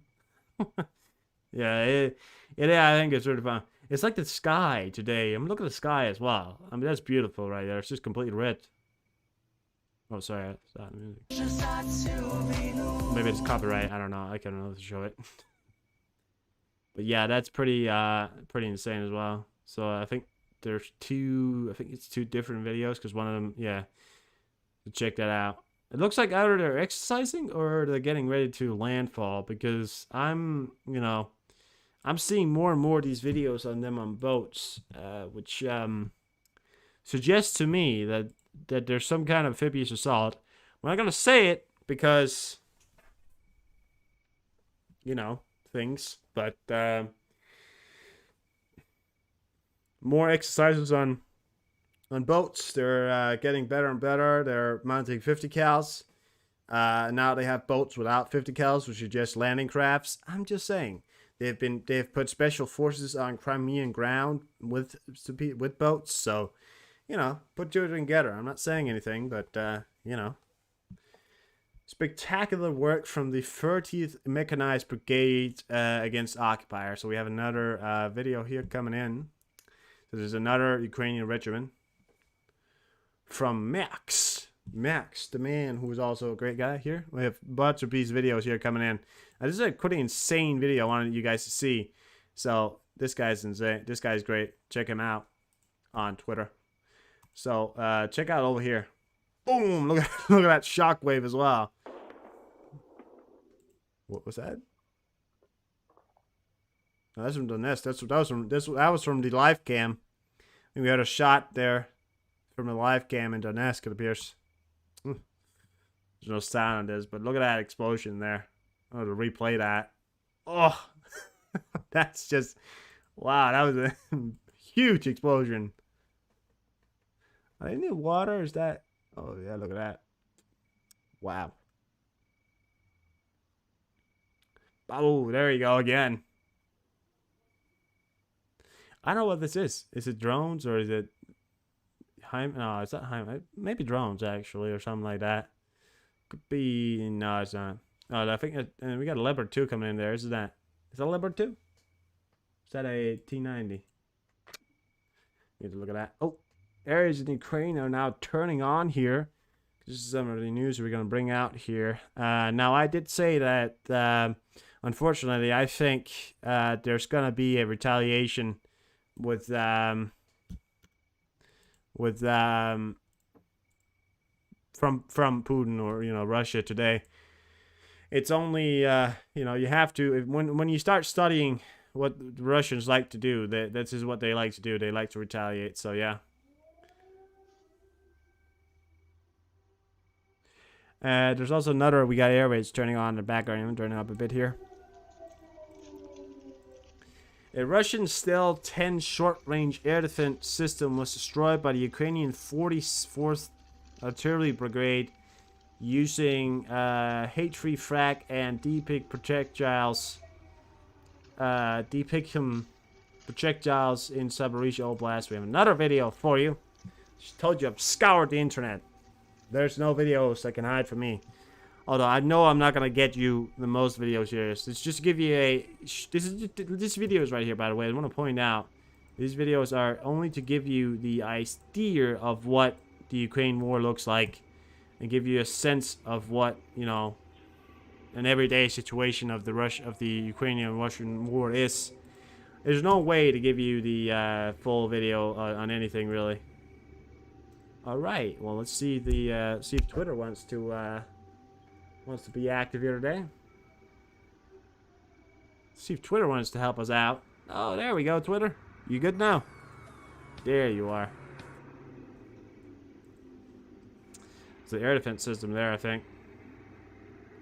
Yeah, look at that. We got two mana right there. He's hiding in the bushes.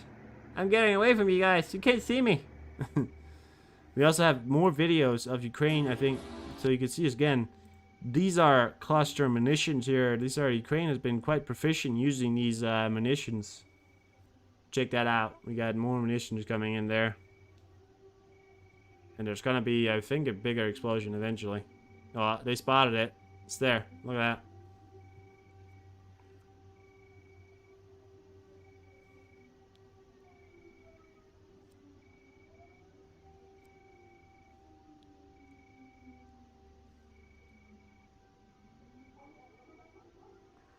Yeah.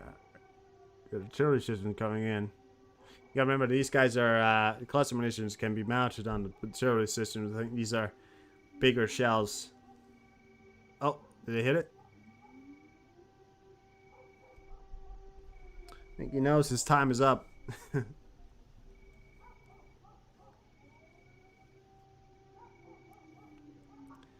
No, it looks like it's still there. Oh, is it gone? Looks like it's still kind of there. I don't know. You're using overhead technology. That looks like to be a drone that they're using to fly around up there. Yeah, no, now it's gone. That's precision targeting again for you right there. Now I'm aware that this video does contain the knowledge of someone unfortunately passing away. However, for one less Russian, there may be 10 more Ukrainians, civilians, right? You know, war is not pretty. Neither is the world sometimes, and these things happen. Now, I wouldn't advise you to watch this if you're very squeamish, and I would understand. I'm not someone who likes to watch violent videos myself. I find them to be quite disturbing sometimes, but this is also reality, and this is how reality looks like nowadays. It's a sad thing. It really is, because I wouldn't want my children to grow up in a world that's plagued by the idea of war, but unfortunately, this is the world we live in. Oh, there's shots coming in here. I think this is even alive here. More air sirens going off.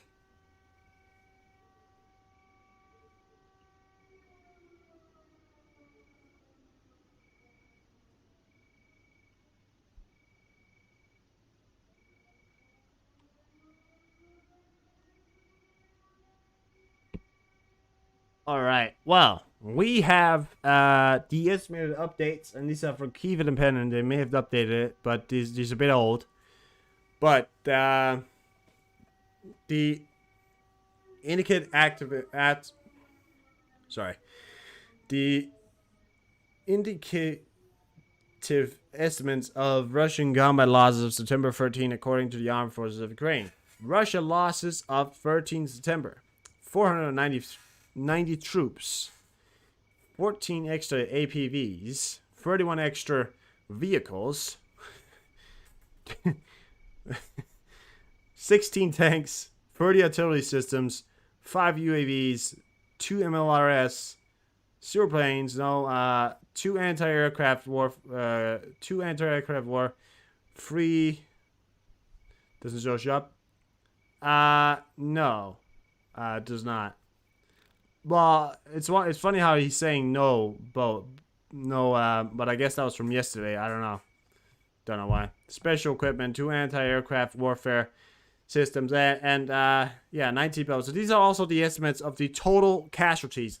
Take a look at this right here. So we got 270 troops, and these are Russian losses. 8,792 APVs, 8,444 vehicles and fueled tanks.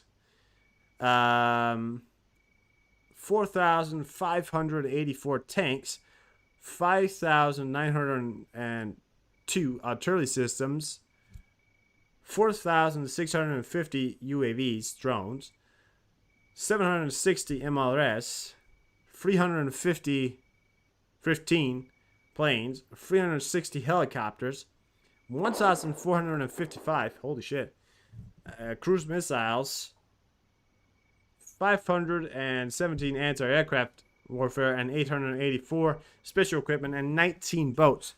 a country that doesn't even have a navy, Ukraine has taken out 19 boats.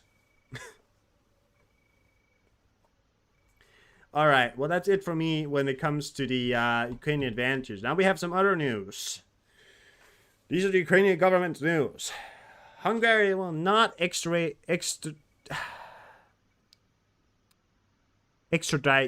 there we go, to Kiev's Ukraine who evade conscription for military services and find themselves on Hungarian territory as refugees. This was stated by the country's deputy minister Salts Shemin, Hungary Today reports. This came after Ukraine also made the decision to call these conscripts back as they are, male fighting age. That's fled the country to avoid conscription. They're not being called back. Also, another thing here, and this is I don't know why I wrote. We'll get that later. Yeah, so there was another thing here. Ukraine used Storm Shadow missiles in a significant overnight attack on the headquarters of the Russian Black Sea Fleet in Crimea. And I believe that what we have seen is visible is Storm Shadows. So we have it here. Ukraine used British cruise missiles in a significant attack against the headquarters of Russian Black Sea Fleet in occupied Crimea. Sky News understands. A Russian submarine and warship were damaged in the pre-dawn brigade barrage on the Sevastopol shipyard, potentially the largest strike against Russian naval targets of the war. So yeah, there was some other news here. I didn't quite understand this one, but we'll give it to you anyways. We hear shots here in the background. Donetsk. Chinese foreign minister demands Ukraine to clarify Poltoyev's statement about the weak intellectual potential of China and India.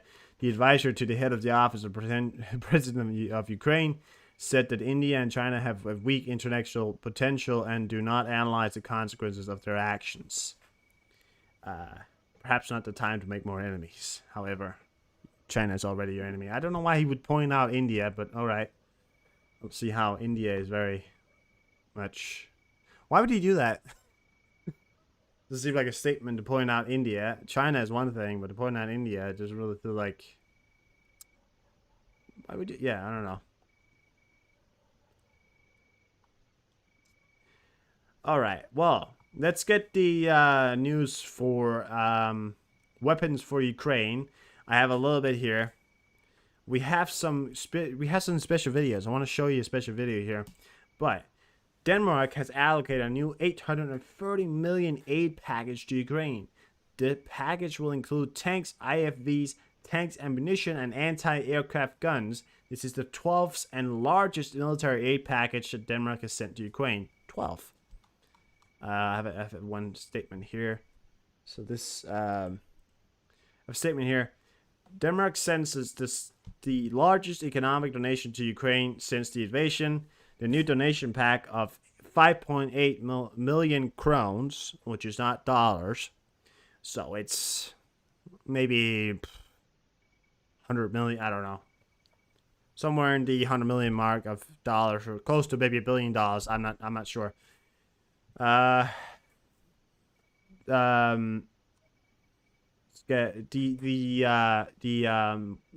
crowns, the money will be used to secure tank, infantry vehicles, heavy armor vehicles, anti-aircraft, Ukraine's military, and the 12th and largest. Yeah, there we go. So there's another news coming in here. I showed the other one. I showed the video here I want to show you, but this is quite an exciting news coming out. This is a unwavering support from Sweden also. So the Swedish government will study the possibility of transfer Gripen fighters to Ukraine. Sweden Radio Ekot. Among other things, the government wants to investigate how the transfer affects... Oh, sorry, I'm going to put you over here. Affects Sweden's defense capabilities and how quickly Sweden can get new replacements. Gripen aircraft, the country's armed forces will respond in November, after which the government can decide whether to send the planes to Ukraine. This is actually pretty good, yeah. So the most important thing, number one, is to get rid of that. So yeah.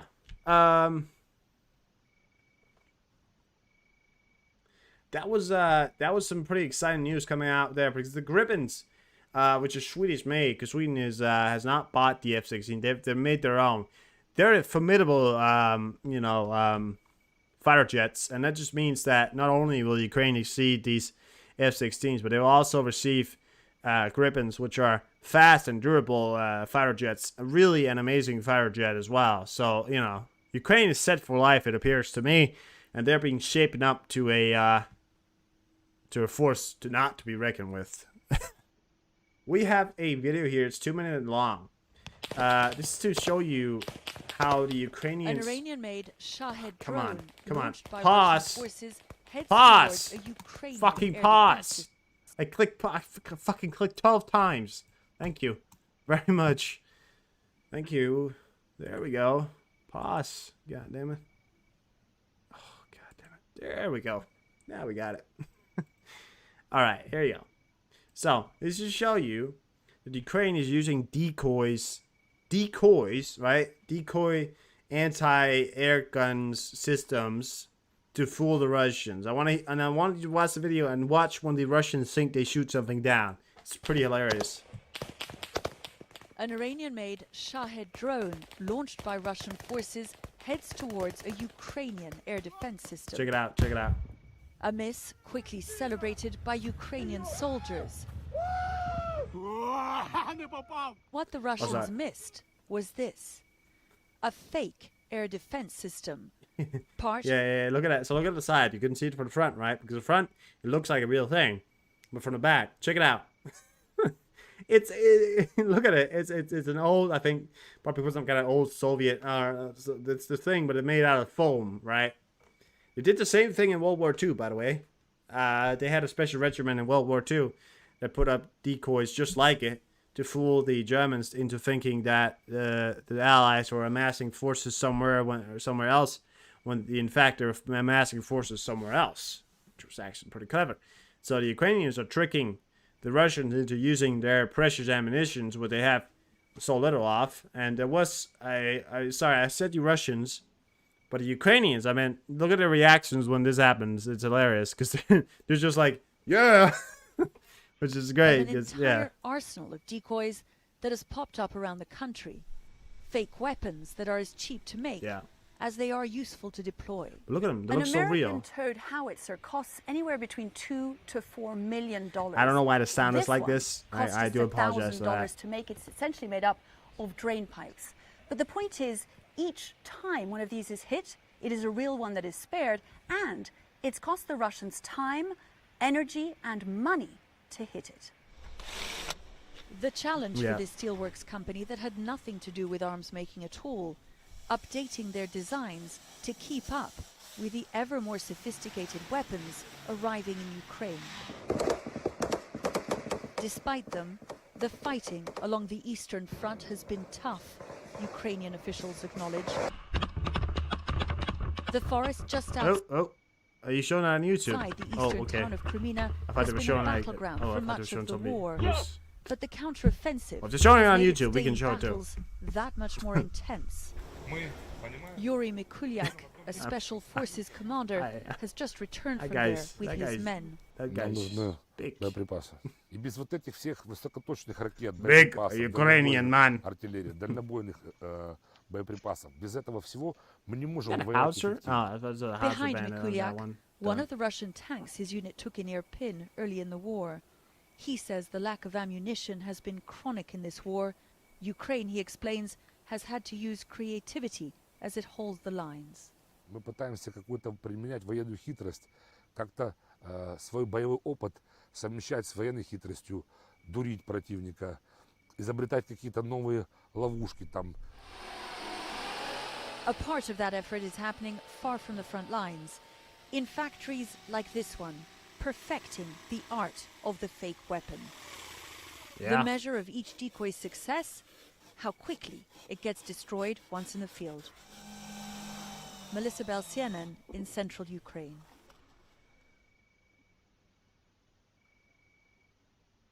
Yeah. And that was a... On February 24th, 2022, Sorry. Russian President... Yeah, it doesn't want to stop when I'm clicking. So great stuff. Sound like an old dude. I'm not.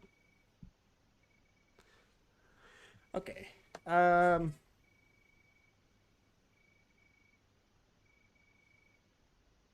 have a special statement I saw from some guy. I want to read it out here. And this is about the submarines, but it's pretty cool that they're using no decoys. And it's something they did in World War II, and it's using it again, you know. Case in point. The Russians aren't that smart. Case in point. There was to reduce Novorosky naval base modernization plan after Crimea was annexed. Due to the Russian Navy having the facilities already in Sevastopol, they never added a dry dock or maintaining facilities in the newly established base. In one of the spaces last year, when I still had the energy to join, I mentioned there's one guy, because of all main facilities are there. So he was mentioning that they never had the ability to pull them out, you know, and to store them and to probably put them into things. And I don't think they've ever actually made them, you know, ability, because they, you know, the way that they're shipped, they weren't, you know, protected by anything. And in a wartime, having your ships like that exposed, especially your submarines, and having no dry docking abilities, you know, these things happen, but it is certainly, you know, it seems to me that the Russians didn't really care because they didn't upgrade it. They had plans to upgrade the facility in another, you know, this naval base, but it wasn't upgraded. You know, it's classic Russian effort, right?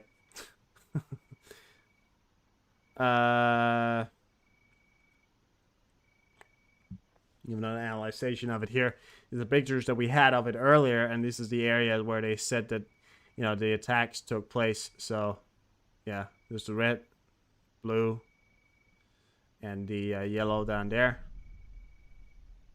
Green, apparently, over there. The situation has escalated. The enemy has launched an assault. So, unfortunately, as a result of assault operation, the defense forces have partially success in the area of Klishnikov and Drikov Kujumavika in Donetsk region, dislodging the enemy from the occupied position and causing the achievement. With it, you know, so Black Sea Planet. All right, I have a special report here. I want to read you guys. It's a pretty extensive report, but we'll get it.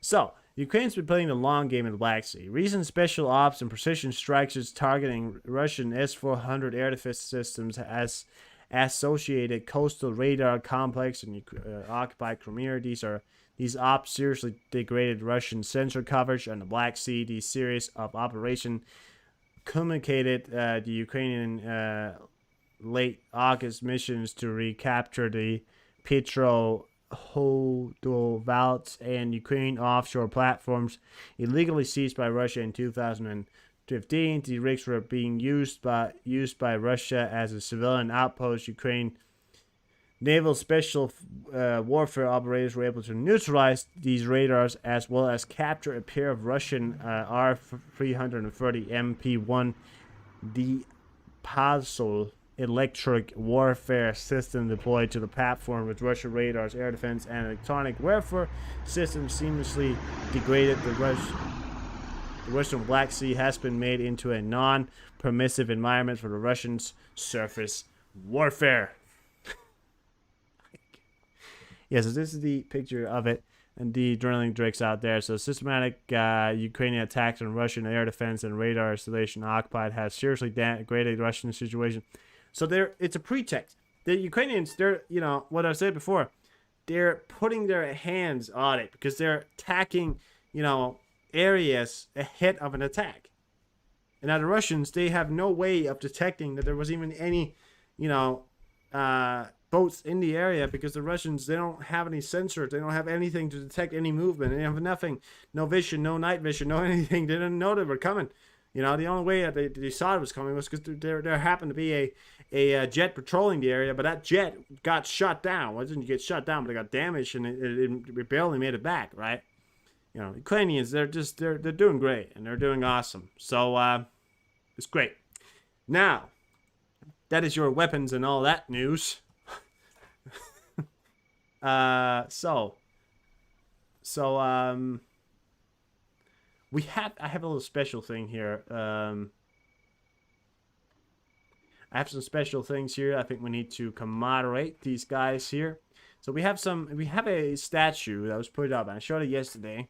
This guy right here, who is a Ukrainian, I think he was from Georgia, if I'm not mistaken. He fought in the Ukrainian war, and he got, fortunately, passed away due to a bullet wound.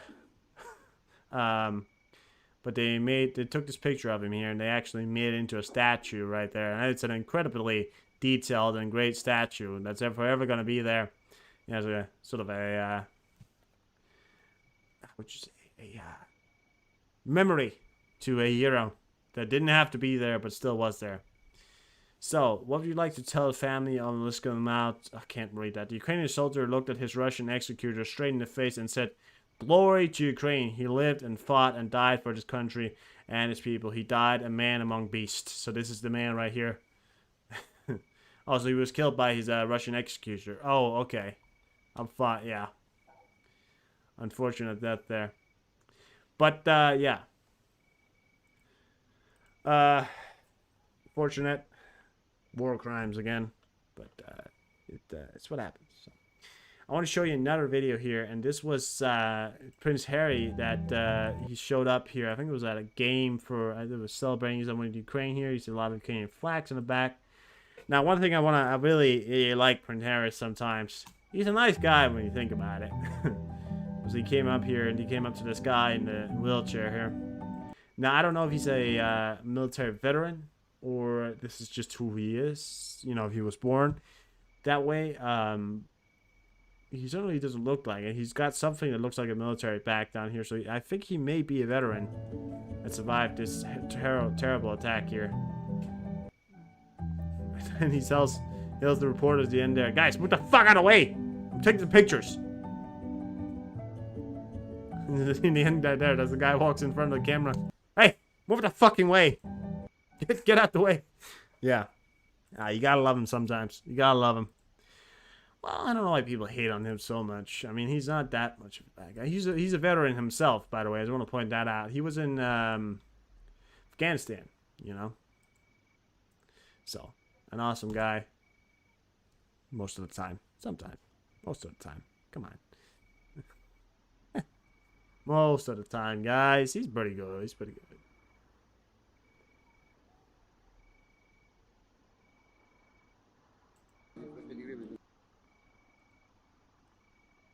Hard truth from Ukrainian hero. Want freedom, you need to fight for it. They're behind it.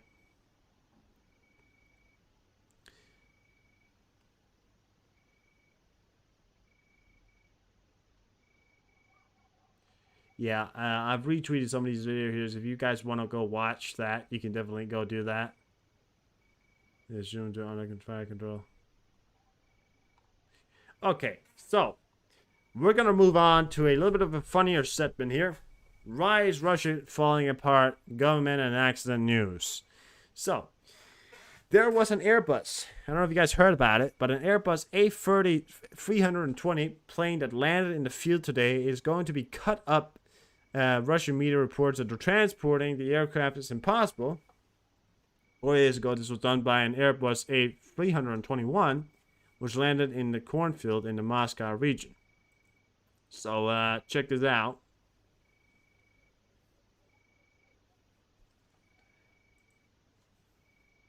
This is my plane. This is my plane. It is Russian made, so I'm not sure it's gonna land. I'm not sure it's gonna land, but it crashed into ground. And yes. Yeah, they're cutting it up. It's just amazing, isn't it? Another plane, you know? Why is Russia falling apart? Because it fucking is. It's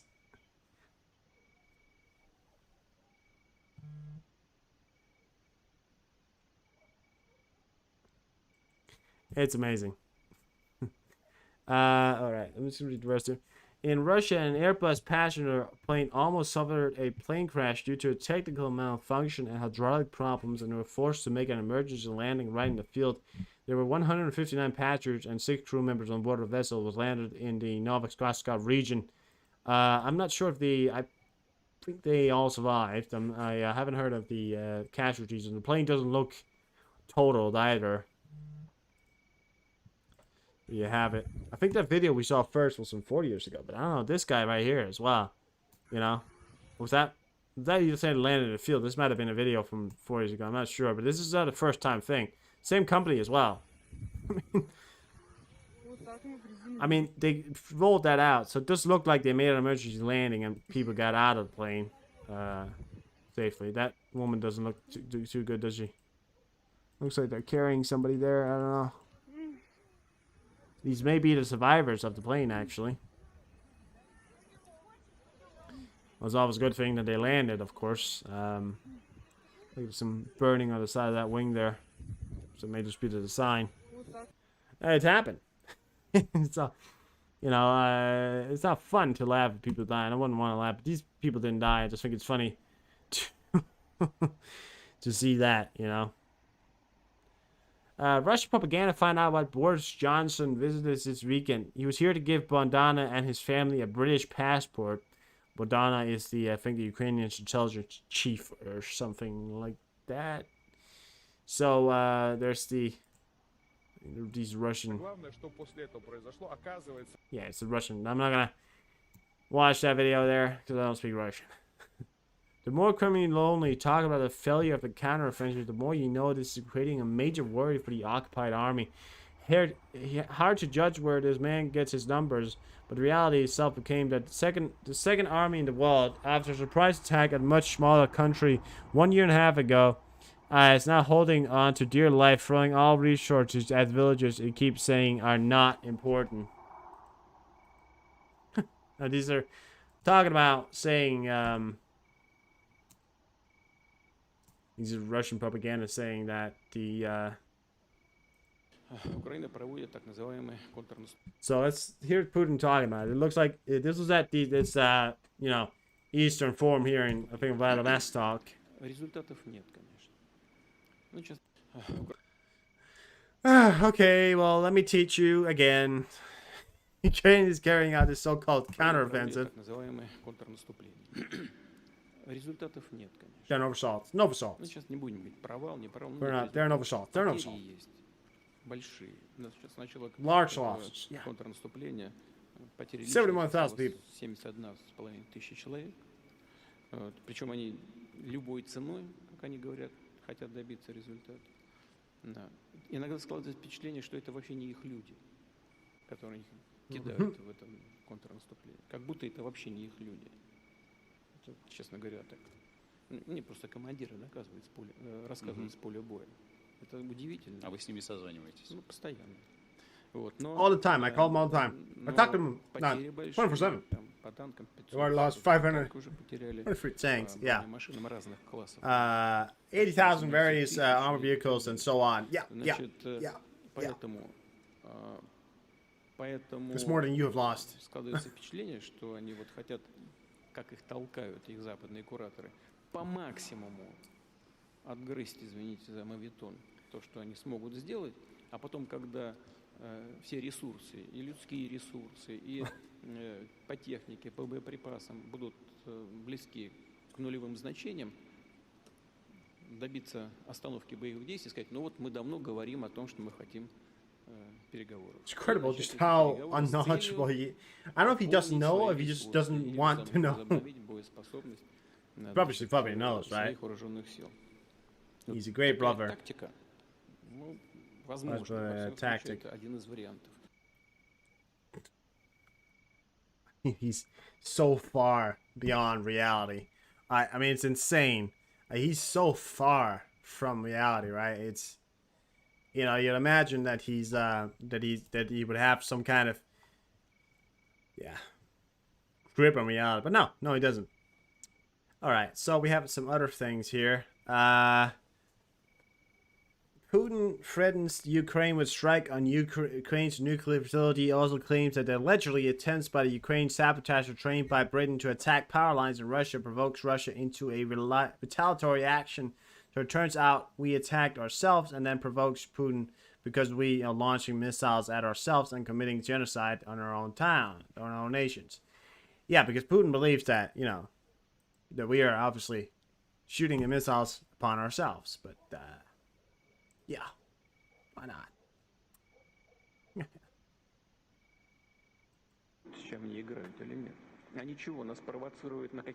Yeah, there's no English subtitles. I can't read that. Russian artillery killed and wounded at least 69 Russians retreating. So this is the report that I got from you guys near Robottani. Russian artillery killed and wounded at least 69 Russian soldiers. This is not, you know. Yeah, talk to them all the time. He talks to the Russian commanders all the time, like every day, like constantly. He's, in fact, two minutes ago before I got here, I was talking to one of them. Retreating from Robottani, just north of Donetsk. Oh wait, no, but maybe not. Oh, it's Obatani. Yeah. All right, my bad. Because yeah, you got it. The north of Donetsk, when the Russian drone operator confused their chaotic retreat for Ukrainian advance. It gets better. It gets better, you know. And it's like so Ukrainian advance. Russian captured Donetsk in 2014, fourth largest city in Ukraine, population 900,000. How can we stop? Okay, so that was.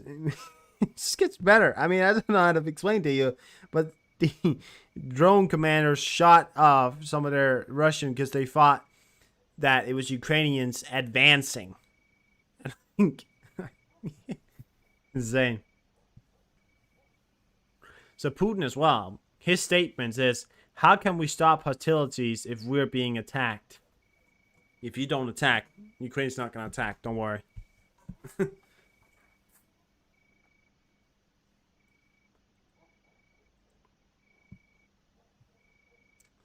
It also gets better. Yeah, I don't know why this man was doing this, but there was a Russian man who went into a terminal, Russian special mission impossible operation. He went into the terminal. He's clearly drunk or just doesn't have a lot of, you know, he looks very drunk. Falls off there. Almost. Oh, yeah. Oh, he holds it. Oh, he falls back now. He's going back now. Yeah, he's going back. Yeah. So he's got it. He's got it. He's just got to stand up here. Oh, no. He's falling off. Yeah. Yeah. All right. Well, it's got to sit down. Yeah.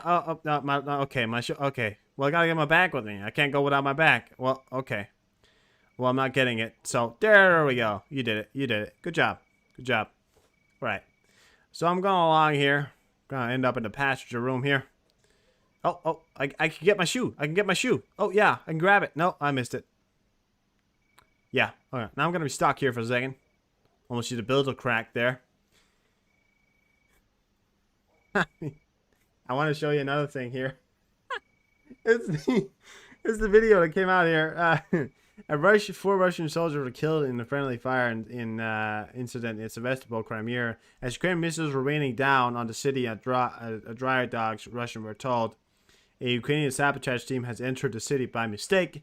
The Russians started firing on their own. Yeah. Russia. It gets better. So this is the latest updates from the Russian army. This is what they're going to be doing here soon. So this is obviously the commanders. They're not putting, they're not enlisting tires. And they're obviously going to start building up and putting some tires on their submarines, as they have done with all their planes. I'm going to show you a funny video here in a second. But first, I want to show you the most hilarious video I've seen so far about this war. And there's Shoki, who's the chief in command. He's the highest of the highest when it comes to the Russian army. He's never been in the Russian army himself. So check this out. The reporter, he looks tired. He looks done with his war, right? Oh, that's good. So check this out. Check this out. Will we win? I don't know. No, I don't know. Will we win? I don't know. I don't know anymore. I don't know. I don't know anymore. I don't know. It's just like I don't know anymore. I don't know. I don't know. Do you think we're gonna win? I don't know. Oh shit. I don't know anymore. I just don't know. Oh good. Oh, I mean they're just piling in, you know. Oh, what was it? Was it this one? Yeah, it's this one. I'll show you a video here. It also came in from the Russian. This is masks as well. So these are the videos that are referring to these tires on these planes here. These are Russian making. This is an animation video. It's not a real video. Just want to point that out. You're gonna see it's animation. You're gonna figure that out pretty soon. Just want to point it out. So this is what they're doing to their planes, and you know they're explaining the top technology of the Russian planes. So enjoy. Разработка велась с учетом современных требований и при условиях максимального удешевления. I don't speak Russian. Он отвечает всем This актуальным is запросам, great. защищен от Look любых at the front. Look at the front thing there. They put tires on the fucking front of the fuel tanker there. современных средств поражения, а также снижает заметность боевых машин в радиолокационных. And now, of course, it's gonna that's gonna stop the Ukrainian drones from attacking them from over top. Инфракрасном и других областях спектра обнаружения посредством специально разработанных геометрических форм. Благодаря новой технологии мы можем позволить себе провести апгрейд практически всех Now we have the воздушных Ukrainian, портов, находящихся на вооружении. the Russian Сегодня все самолеты, there. находящиеся на территории Ливонии, снабжены этим современным комплексом. This is gonna be this is what's gonna be protecting us from the Russian drones. It's what the fuck? Put like a little thing on their fucking planes there. It's gonna say this is gonna protect us, guys. Don't worry. Yeah, and also gonna make you you know, yeah. It's brilliant. It's brilliant. It's awesome. It's awesome. It's awesome. They're doing a great job. They're doing a great job. No.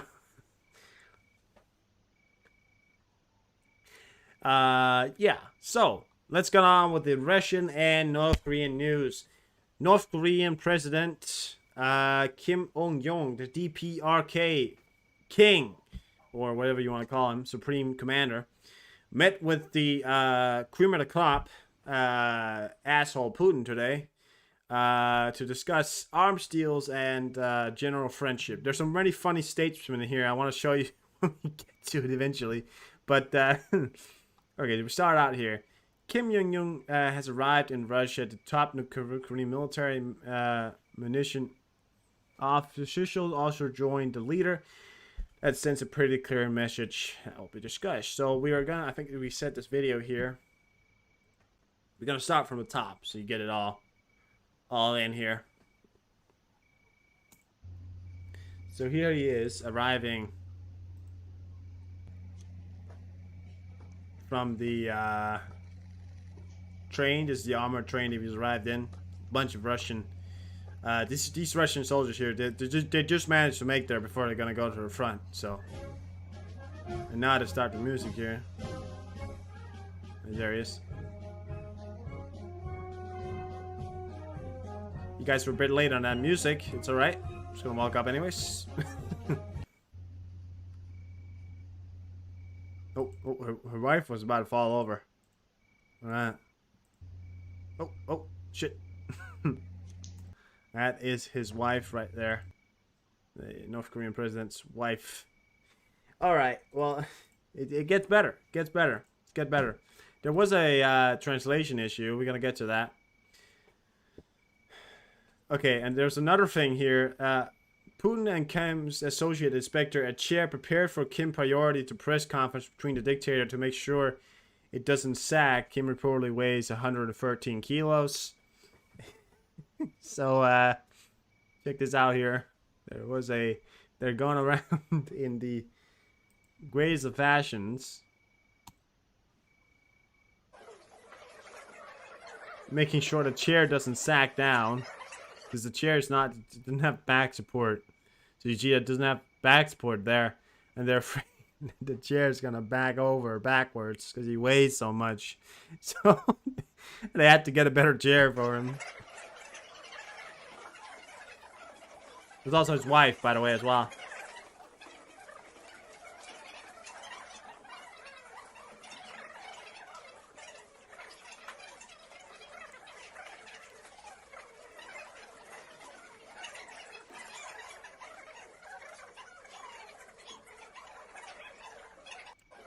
I know who this guy is. He just sat. He sat in Putin's chair. This guy right here. He got a bit tired. He decided, oh, I'm gonna sit in Putin's chair. Yeah, I'm gonna sit in Putin's chair. So, I had to respect this fucking chair because he weighs so much. I mean, it's historically, you know, fucking weird meeting, but yeah. We're holding a special meeting in the heart of the space power of Russia. Kim Jong-un thanked Vladimir Putin for meeting him. He emphasizes that the DPRK, the priority is relations with Russia. Russia. Maria Durstask on Twitter has reported this to me. Go check her out, by the way. She's a Ukrainian. Pretty cool. So here he is, right? And apparently the chair held to his weight. There, it appears. Like it probably always was gonna. Never heard him speak, by the way. Well, I have, but in a more relaxed voice.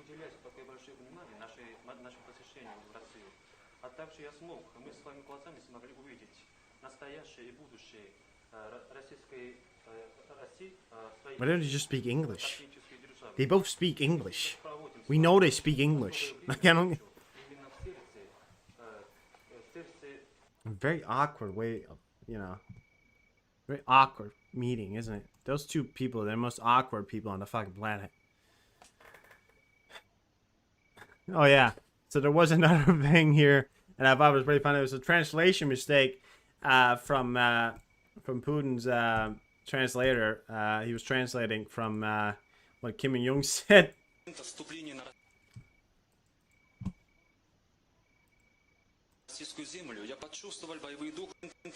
So this is what he said right here. It's translation of what he said, right? The moment I entered Russian soil, I felt fighting spirit and a fucking reality.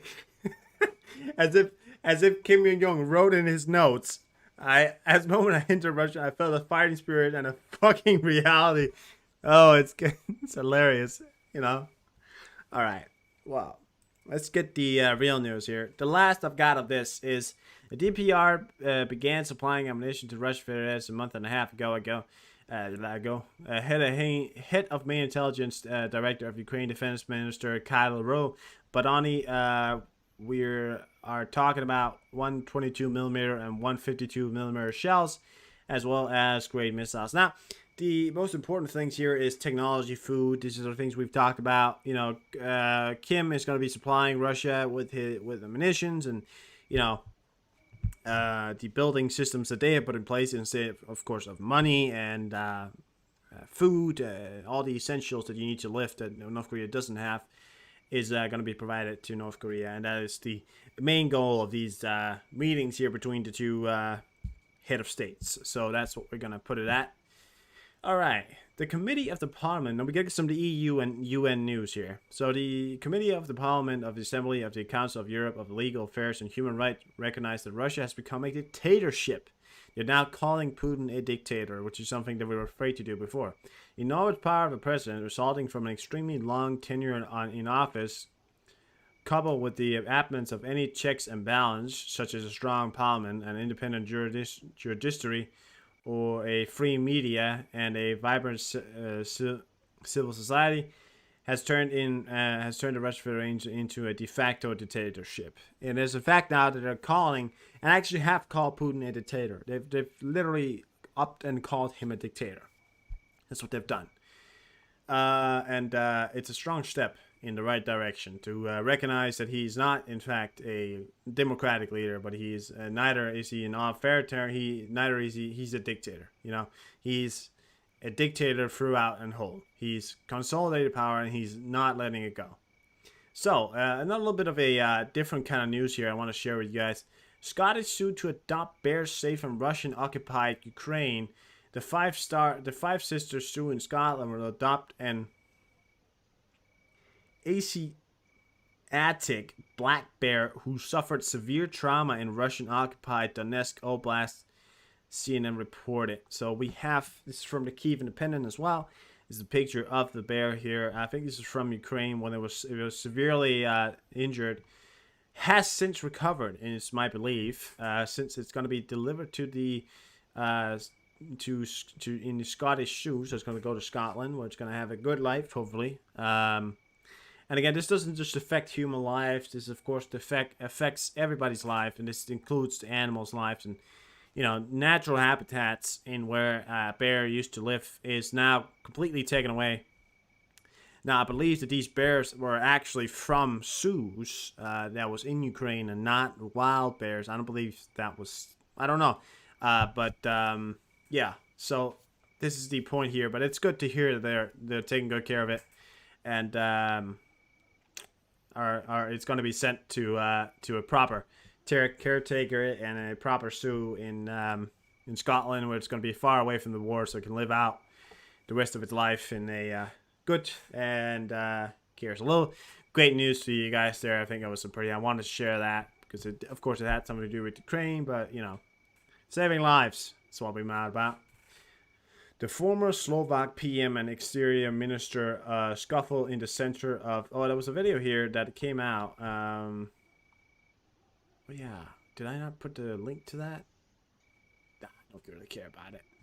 So there was some videos about some guys scuffling, some former ministers. Doesn't really have anything to do that much. Yeah, I don't really care. I mean, yeah, I could of course show it if you want to. So this is not how you do politics. It shouldn't be how you do politics. As a politician, what you have is a obligatory what you have is a obligatory, or how you say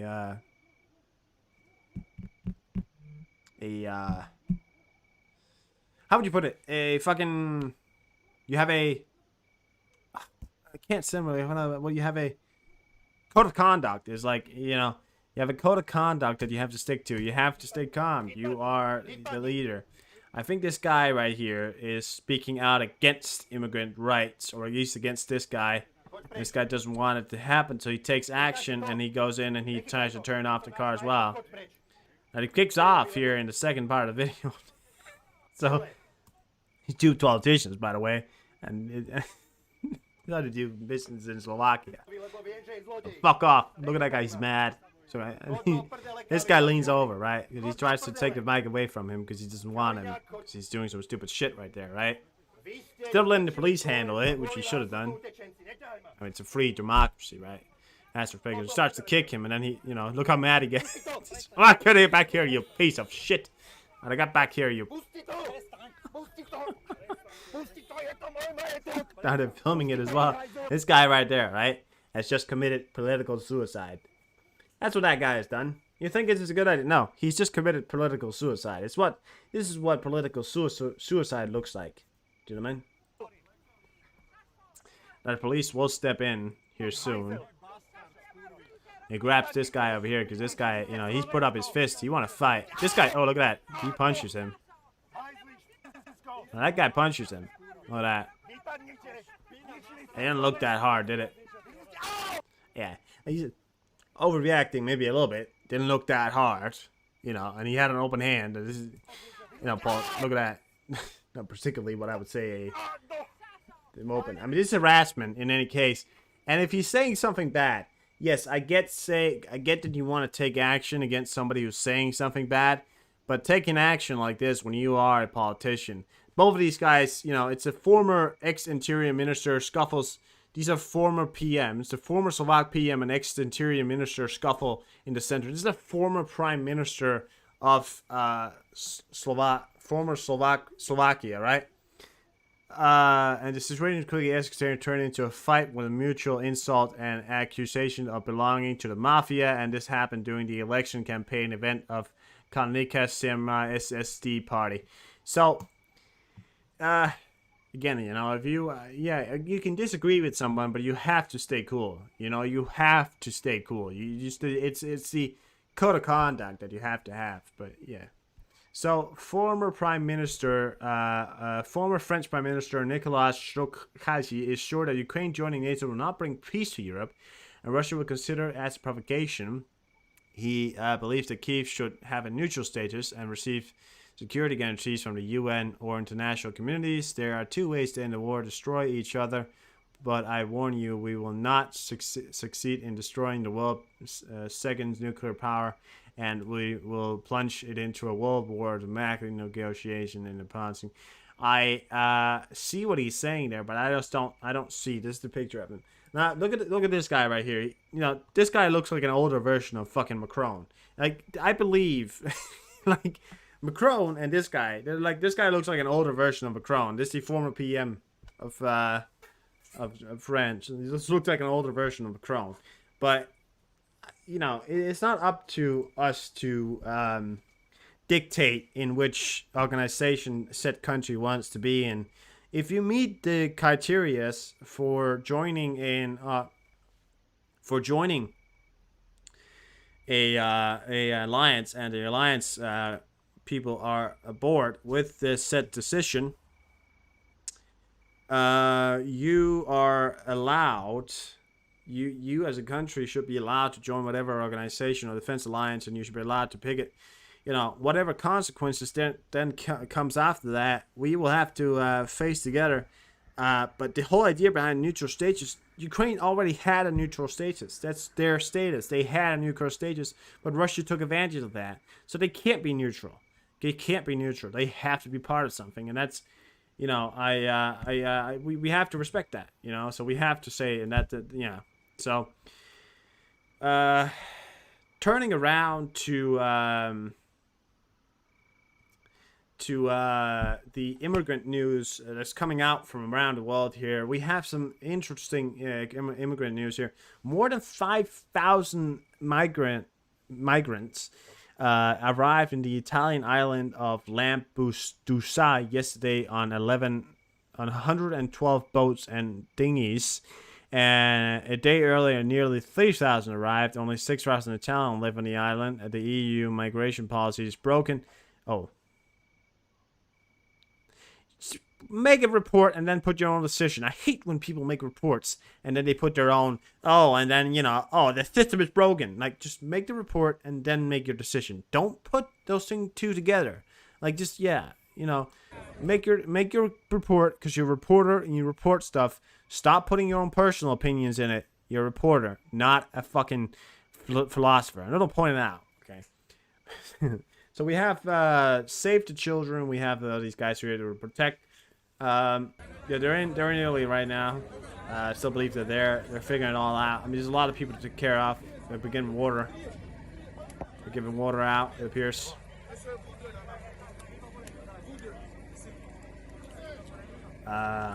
There's a lot of water to give out. 5,000 bottles. If they can get their hands on it, that'd be a miracle. But I think they're sharing, most likely, a little bit.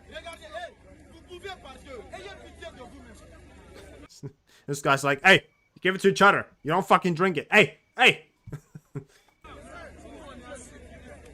Yeah, so, they're seeking refuge. It's a terrible thing, and, hopefully we can figure something out here. There's not a lot of people that live on this island, and it's certainly going to be a hassle to implement 6,000 people. Close to, what was it? It was 5,000 that day, and then 3,000 the other day. So it was like up in the 8,000 mark, right? So 8,000 refugees, or maybe it was 5,000 in total. I'm not really yeah. No, it's an 800,000 people that arrived on that island. It is quite a daunting situation here. There's some more breaking news. I want to tell you one thing first, and we got to get to that. Turned around at the airport. A Russian government official who was going to a WHO conference was not allowed to enter Denmark. Deputy Minister of Healthcare of Russian Federation, Olga Salakia, was refused entry to Denmark. The official intended to take part in a meeting of the World Health Organization, WHO, which is being held in Danish capital, but he was not allowed simply at the airport. The Marshals condemned the incident and demanded an apology from the Danish authorities. All the details unseen.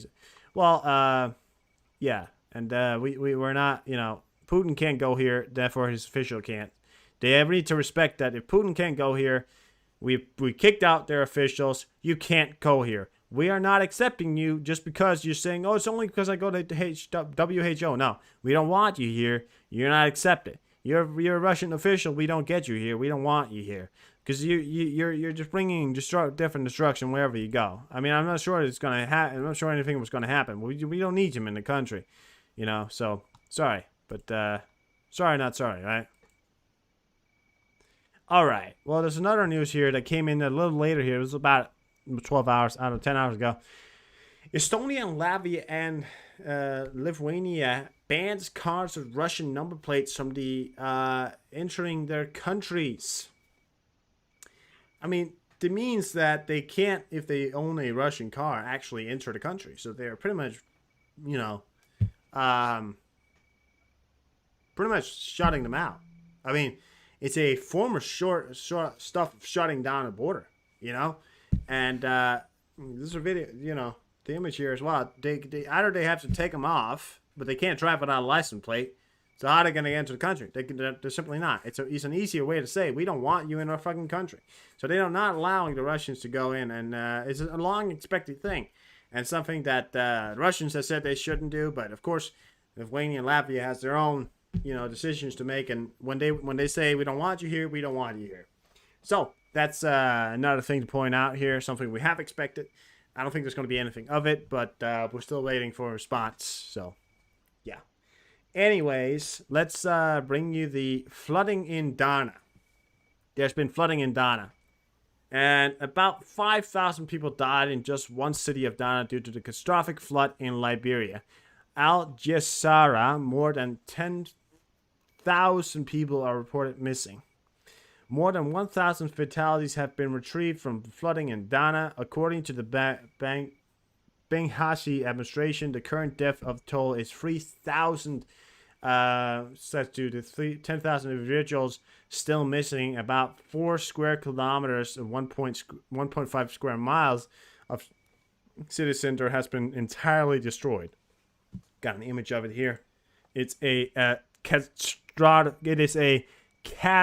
event to a country that's already poor as it is. Look at the buildings there. Look at everything about it. You know, it is just disintegrated into the ground. And I've got other pictures here that's going to bring you, you know, the real issue here. We have it right here, I think. These are serious issues that we want to look into here. But look at this. I mean, this was before, right? I looked at before. This is after. It is a terrible, terrible event here. And as you can just see, it's broken through the barrier there. You know, there used to be a road here. You know, that road is gone, pretty much.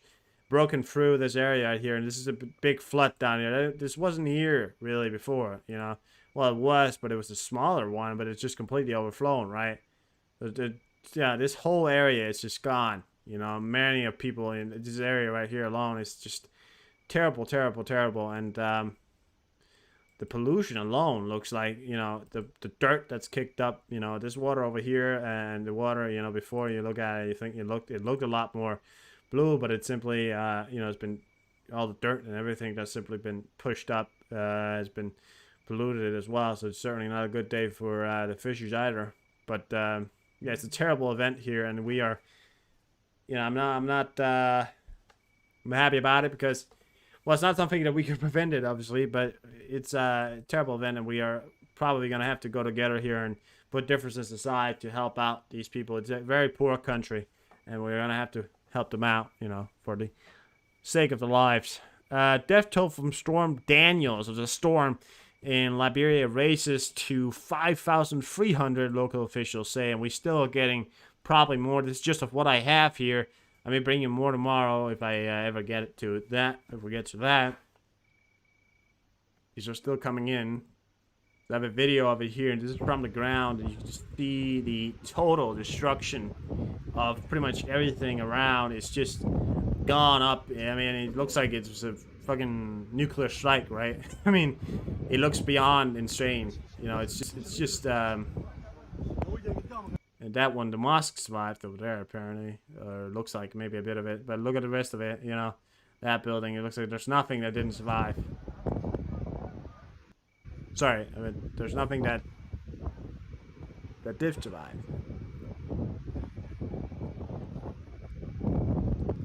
Who is it? So,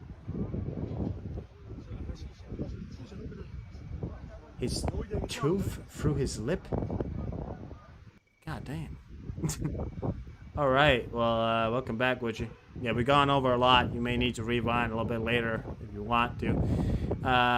Yeah.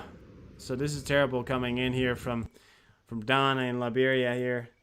Really shit show. Straight up, you know. So, yeah.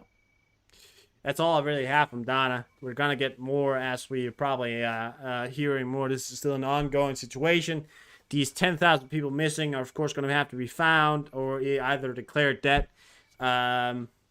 These usually things happen, you know, people analyze the situation and say within 48 hours. If that doesn't, you know, rewatch tonight. All right. Well,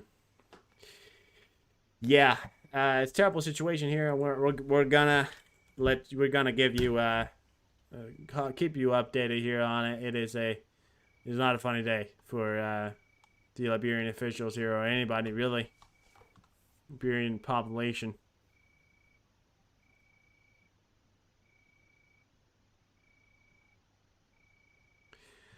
Bulgaria decided to place a NATO base on its territory. The cost of construction estimated at 50 million euros and is planned that it will complete by 2025, according to Bulgarian Defense Ministry. All right.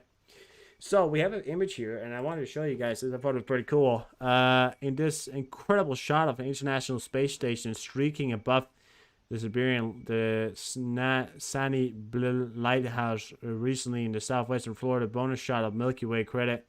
This is a pretty cool thing seeing there flying over. It's just a beautiful world we live in when we think about it, you know.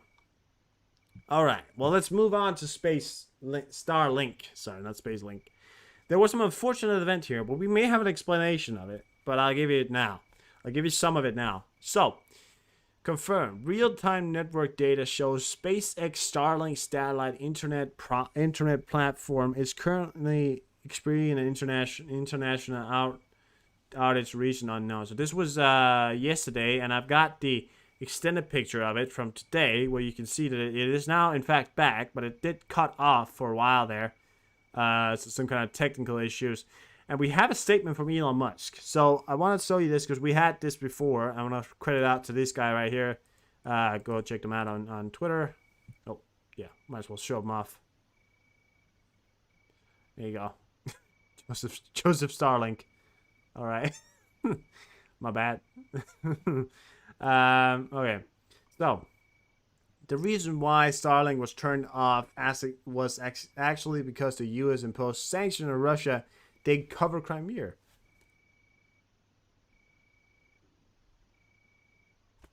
And we're not allowed to turn the connection on.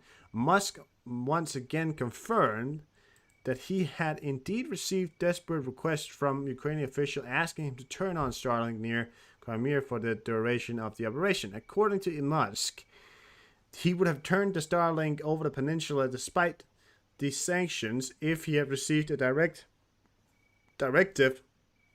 from the U.S. President Joe Biden. So it appears to me that true enough, there is in fact sanctions on Russia and in Crimea. So, but Joe Biden probably should have given him a call. Perhaps Joe Biden, didn't put it too much to him. So, yeah, perhaps we're again maybe a bit too big, maybe a bit too fast to judge sometime. We'll give you an update on Niger. Niger is still, we had the idea behind the fact that they were going to go to war for so long, but it seems like tensions are, well, not calming down, but in the sense they're calming down somewhat. French troops, in fact, has been called out. They may be leaving the embassy as well, and they are going out of there. The African people are revolting. There's more and more coups it's not a situation in where I would say that we have a peacetime in Africa. However, the prospect of war between Niger and ECOWAS is seeming lower and lower because the people, are simply not behind it. There was mobilization of forces. There still may be something happening here, but they are still talking about perhaps a period of time where they're giving them time to abdicate or anything like that. But the biggest of the things here is that we are seeing videos coming in that's definitely still suggests that there are tension going on here in Niger. Equipment moving around. France always are giving them an assurance that they're going to attack if they do stuff, and they use force in their embassy. They're going to be attacked and all that stuff. There's still a very tense situation, just like this Azerbaijan and Armenia situation, which we will get to in a second. But so I will give you this video here. I think it's a pretty funny video. So the Niger police have foiled an attempt to smuggle croissant into the blocked French embassy. So the French tried to smuggle, of all things, croissants into the embassy. Of course they did. Of course they did. I'm not sure if they're trying to starve the population of the French embassy. That is certainly something that Macron is going to act on. So this is still a very tense situation. Something that I don't think the French are too happy about is happening. But of all things, they've now stopped. It looks like bagels or something like that. I don't know. It's variants of croissants and all kinds of bread. I mean, how much bread can one person eat? It looks like bread, all of it. How much fucking bread can one person eat? I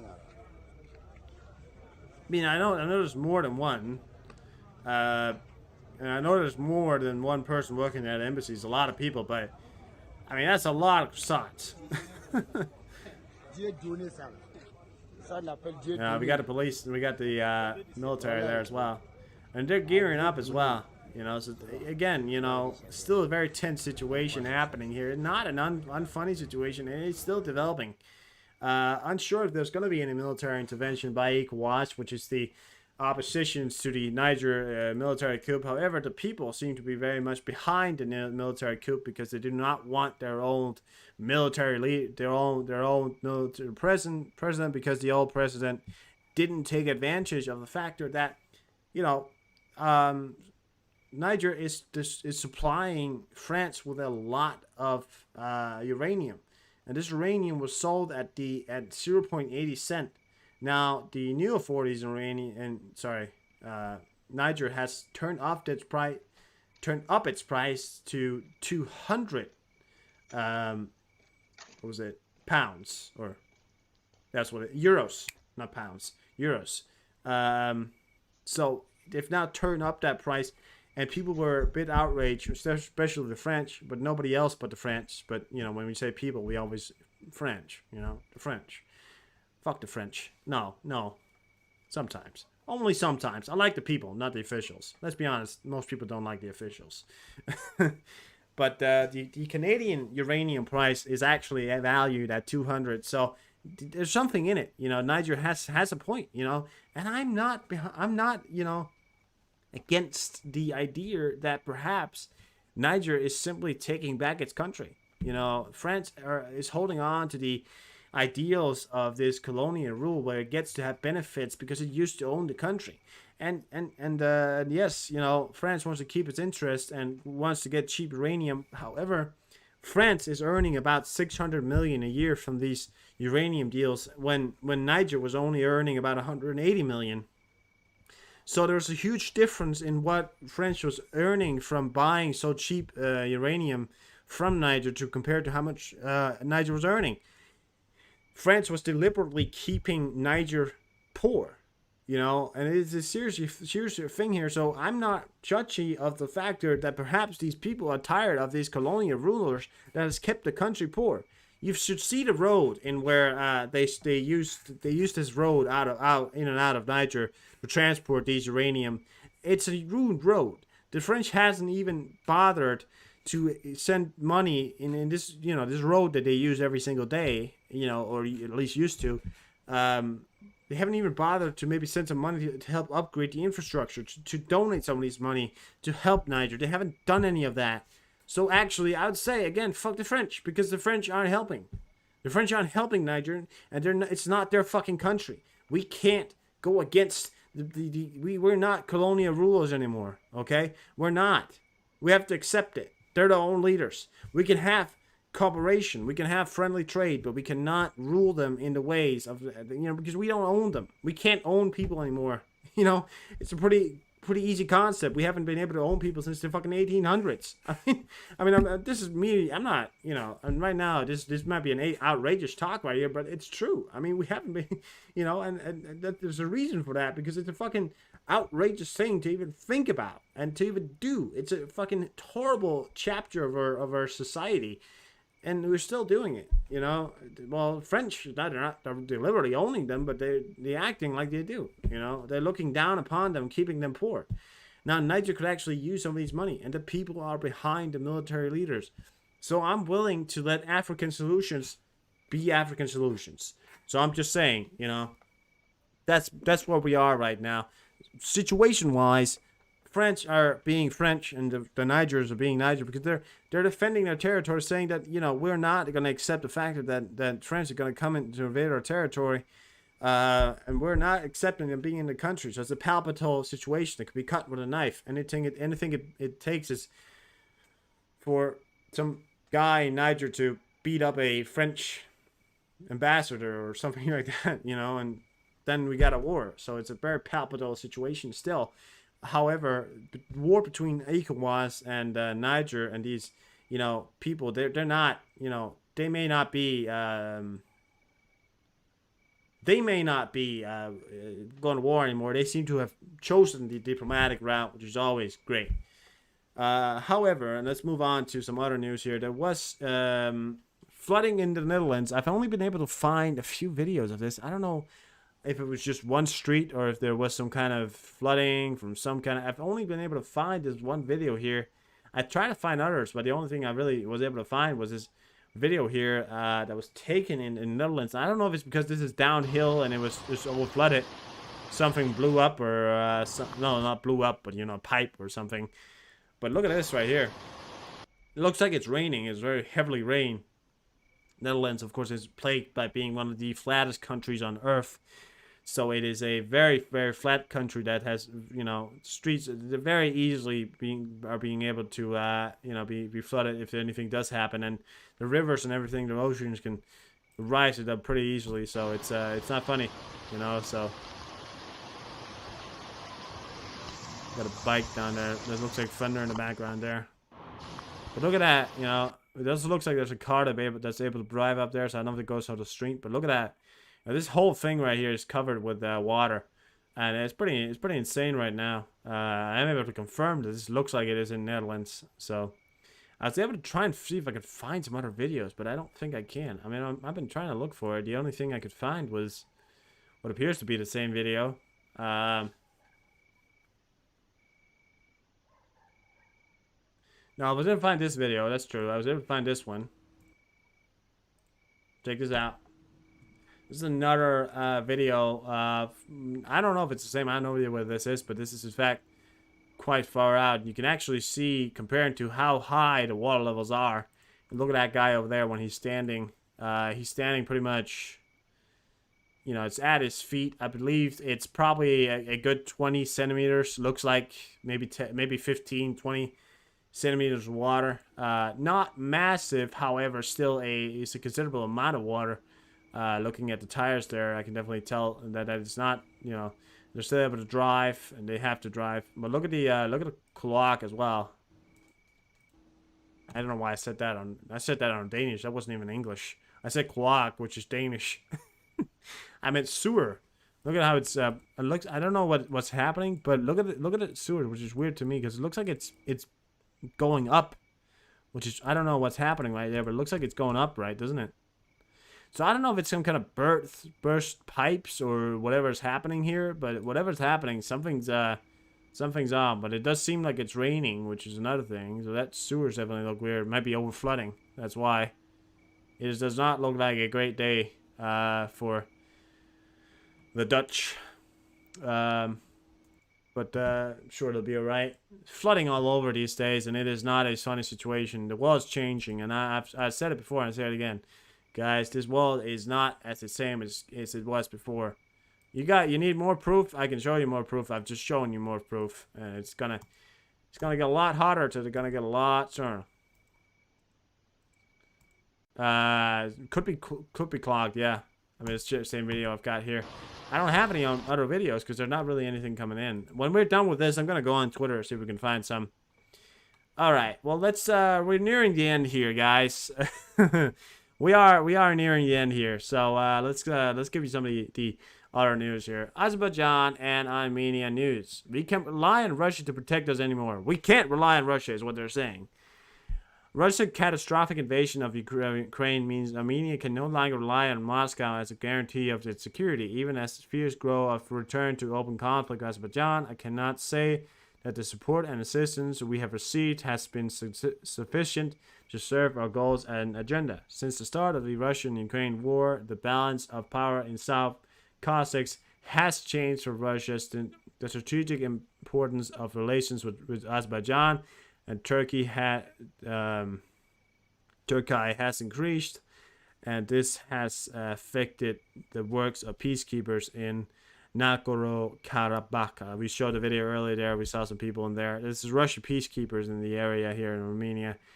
That earlier report stated that there was a incursion by Azerbaijan soldiers. It was, or something like that, or I don't know if it was some kind of separatist groups or something like that. That when the Russian peacekeepers, they simply just ran away. Didn't do their jobs. So wouldn't be surprised if that's what they do. And we have the picture of it here. We can't rely on Russia to protect us anymore. Armenian PM says. So also to point out that there's going to be, because the U.S. is actually going to hold drills with Armenia, so that means that there's a country where there's going to be Russian and American troops in the same area, or at least on the ground in the same country. That hasn't happened since like Afghanistan or Iraq or something like that. I think it's a long time ago since that's happened. Yeah. All right, and there's another news here. Armenian Defense Minister Mohammad Razi Hashtani rules out the possibility of a new war between Azerbaijan and Armenia. There will be no war in the region. Iran's position is clear. We do not accept any change in regional geopolitics. Well, just because you don't accept it doesn't mean it's not going to happen, but, it's another thing. So, India will supply 84 ATAGS howitzer to Armenia in a $155 million deal. 6 howitzers has already been delivered. So this is the Indian howitzer made in systems here, artillery systems. So pretty things here that are gonna be gone to. These are big boys as well. Not like the American version, but they're pretty big as well. Look at that. I mean, they're big. They're big. Oh, they move around on their own? They're massive artillery systems, and they're made in India as well. These are going to be going to Armenia, so that's another thing to point out. Armenia is gearing up. There was reports of Iran transferring its army units to Azerbaijan. Was it Azerbaijan? Azerbaijan, right? Wait, it's gonna Azerbaijan and Armenia. Oh, army units to the border with to the border with, okay, yeah. So they're going to the border. So obviously Iran shares a border with both Azerbaijan and Armenia, and they're not spreading out their forces along that border to say, we're here, we're keeping an eye out. You can't fuck with us because we're the strongest army in the Middle East. Am I routing a bit here with the Iranians? Am I thinking that they're doing us a favor? Am I? No. A little bit, tiny bit.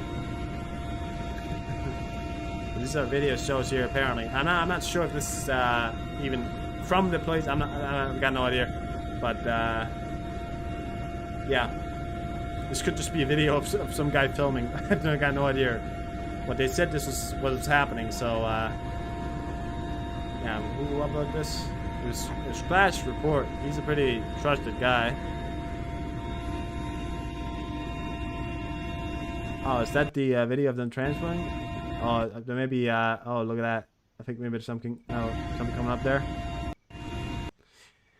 Whatever's going on there, I am sure that the Turkey and Iran is gonna keep a lid on it hopefully for the foreseeable future. They're still moving equipment and things to the front, and it's a very capital situation to get your understanding of what's happening here. Armenia is pretty much, under fire from everyone. I think Turkey is in the help of Armenia. I don't know, but yeah, Armenia really only has a few friends. They have a kind of U.S. friendship and a Moscow friendship, so it's kind of like it's a weird country. It's not got a lot of friends, and yeah. And these exercises with America is far out, so it's not even sure that America is going to get there. If this war starts, America's not going to go there, obviously, And if they still have border guards, it's not clear that Russia is going to send any more than the already border guards at that area. I wouldn't imagine, because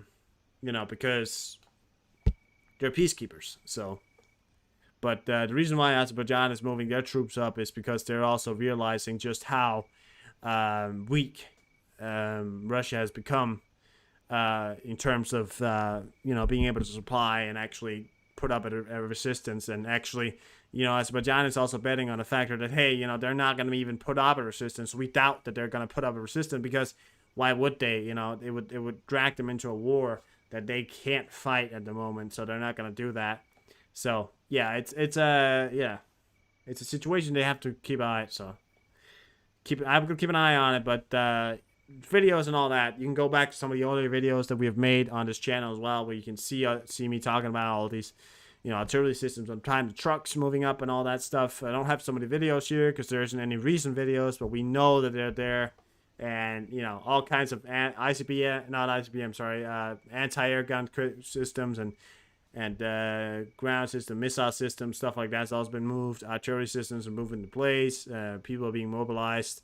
It's a very tense situation, and they're on the border. And any shot, like a shot from somebody, could have, they're probably still getting ready, but a shot from somebody who misfires or something like that, could spark this conflict into a bigger war here.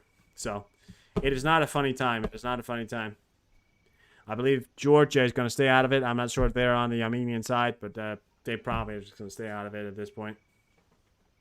The Russian Foreign Affairs Minister today condemned Azerbaijan for saying that the regional election organized by Russia last week in the occupied parts of Ukraine are illegal. Wow. Azerbaijan does not like Russia. Armenia, Azerbaijan does not like Russia. What a surprise. Russian war crimes against humanity. Now, this is one of the videos that I've seen here that I want to show you guys. After withdrawing from the grain initiative, Russia destroyed 280,000 tons of Ukrainian grain. The Financial Times writes about this reference of the UK government data. Let us recall that over the past 2 months, the Russian Federation had launched a wave of drone attacks on the Danube and ports of Ukraine. So we have a video of it here as well, as you can see. Corn over the floor there as well. I believe we saw a video earlier as well that looks like something carrying grain. Grain silos attacked, and it is a terrible thing that they're doing because this Russia saying that we're here to help. Putin's saying we're here to help. Despite that, they're destroying grain that's meant to go to very impoverished people. It's pretty bad when even the bad guys hate you. It's pretty bad when you get to the point where even the devil hates you. He's like, Russia? Ugh, I don't like Russia, but you're a devil. I still don't like them. But images of this, it's a crime against humanity, because it is a crime against humanity, because you're not giving them what they deserve. And people deserve food. I mean, it's a basic human rights. But when destroying these silos and these massive amount of grains that are meant to go to, impoverished people that are starving, it's terrible thing that they're doing. But what else can you expect from the Russians, right? And hopefully, one day we can resume this grain deal. One day. Well, another thing, we're nearing the end here. First export of Turkey's first supersonic missile UAV 230 air-to-surface ballistic supersonic missiles. While its operational range is at a maximum of 150 km, depending on the speed and altitude at which the missile is released, the fact that there is no other system that reaches this range from UCAV mark the UAV, holy shit, 230 difference from the competitors in the world. The UAV 230, which are practically practical effect warhead, is planned to be equipped with warheads such as thermobaric, semi-penetrating, and multi-purpose warheads against the different types of target. In addition, studies are also being carried out including laser seekers before the systems leave the UCAV. It prepares for the mission for performing fire precision after being released from the UCAV. It is free falls in the air for a certain period of time and autonomously ignites its solid fuel engine. The UAV 230 is precisely guided to the target with its GNSS supported intertail guidance capability against jamming systems. The UAV 230, which operates with a fire and forgot feature, offers the use of opportunity to use it on a critical mission without going deep into enemy positions. The first export of UAV 230, which will be used with the Bayraktar Aknis UCAV, has been made. So I'll show you the video here. There's a lot to read, but Turkey has developed its supersonic missiles that actually been launched from a UAV platform, which is a pretty exciting thing. A UAV 230 surface ballistic supersonic missile. It's a pretty insane kind of thing here. So check this out. Pretty cool video as well they got going here. So this is the missile. I believe the aircraft's going to be shown later. There it is. That's the aircraft. Such an amazing. I mean, it looks amazing.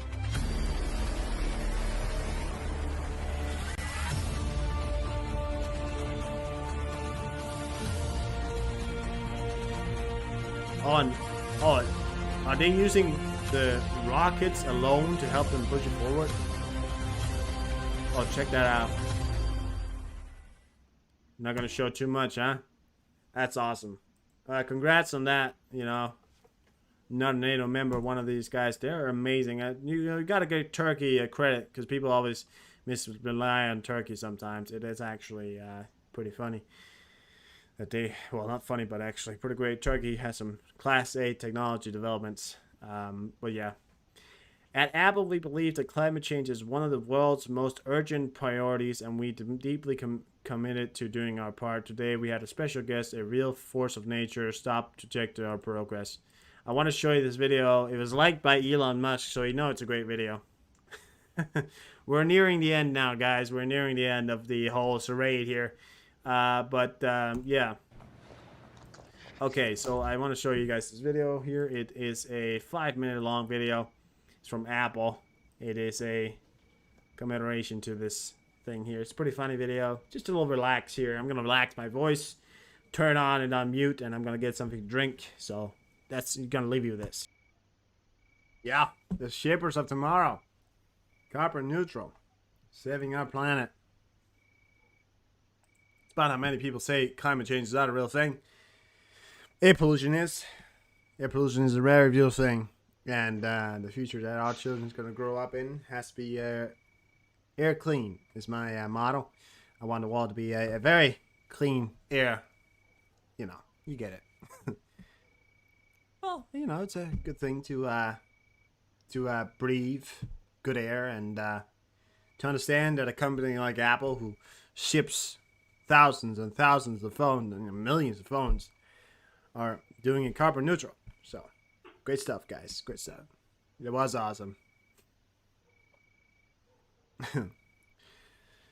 Okay, so we got some of the last news here before we get on to some other. Belarus, the European Parliament has recognized Lukashenko as involved in the war against Ukraine on a par with Putin and called on International Criminal Court to issue a warrant for his arrest. A corresponding resolution was adopted at a plenary session of the European Parliament in Strasbourg on 13th of December, which is, no, sorry, not December, September, which is today. So, we got through it. We're at the end. I don't have any more. However, we're going to be heading over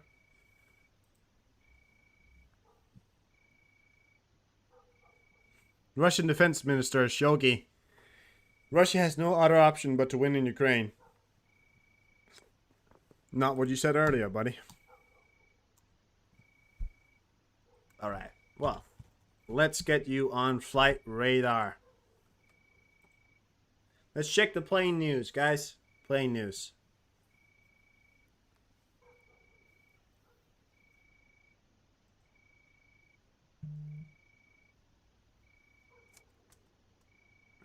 No, what the hell? Yeah. We have a Tubular TU 214PU. Now, this plane as well is a plane that we have known. What's wrong?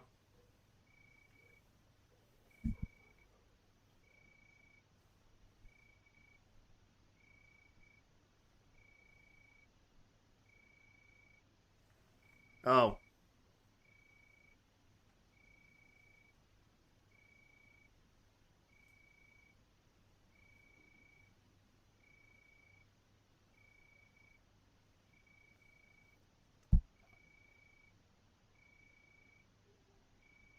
Yeah.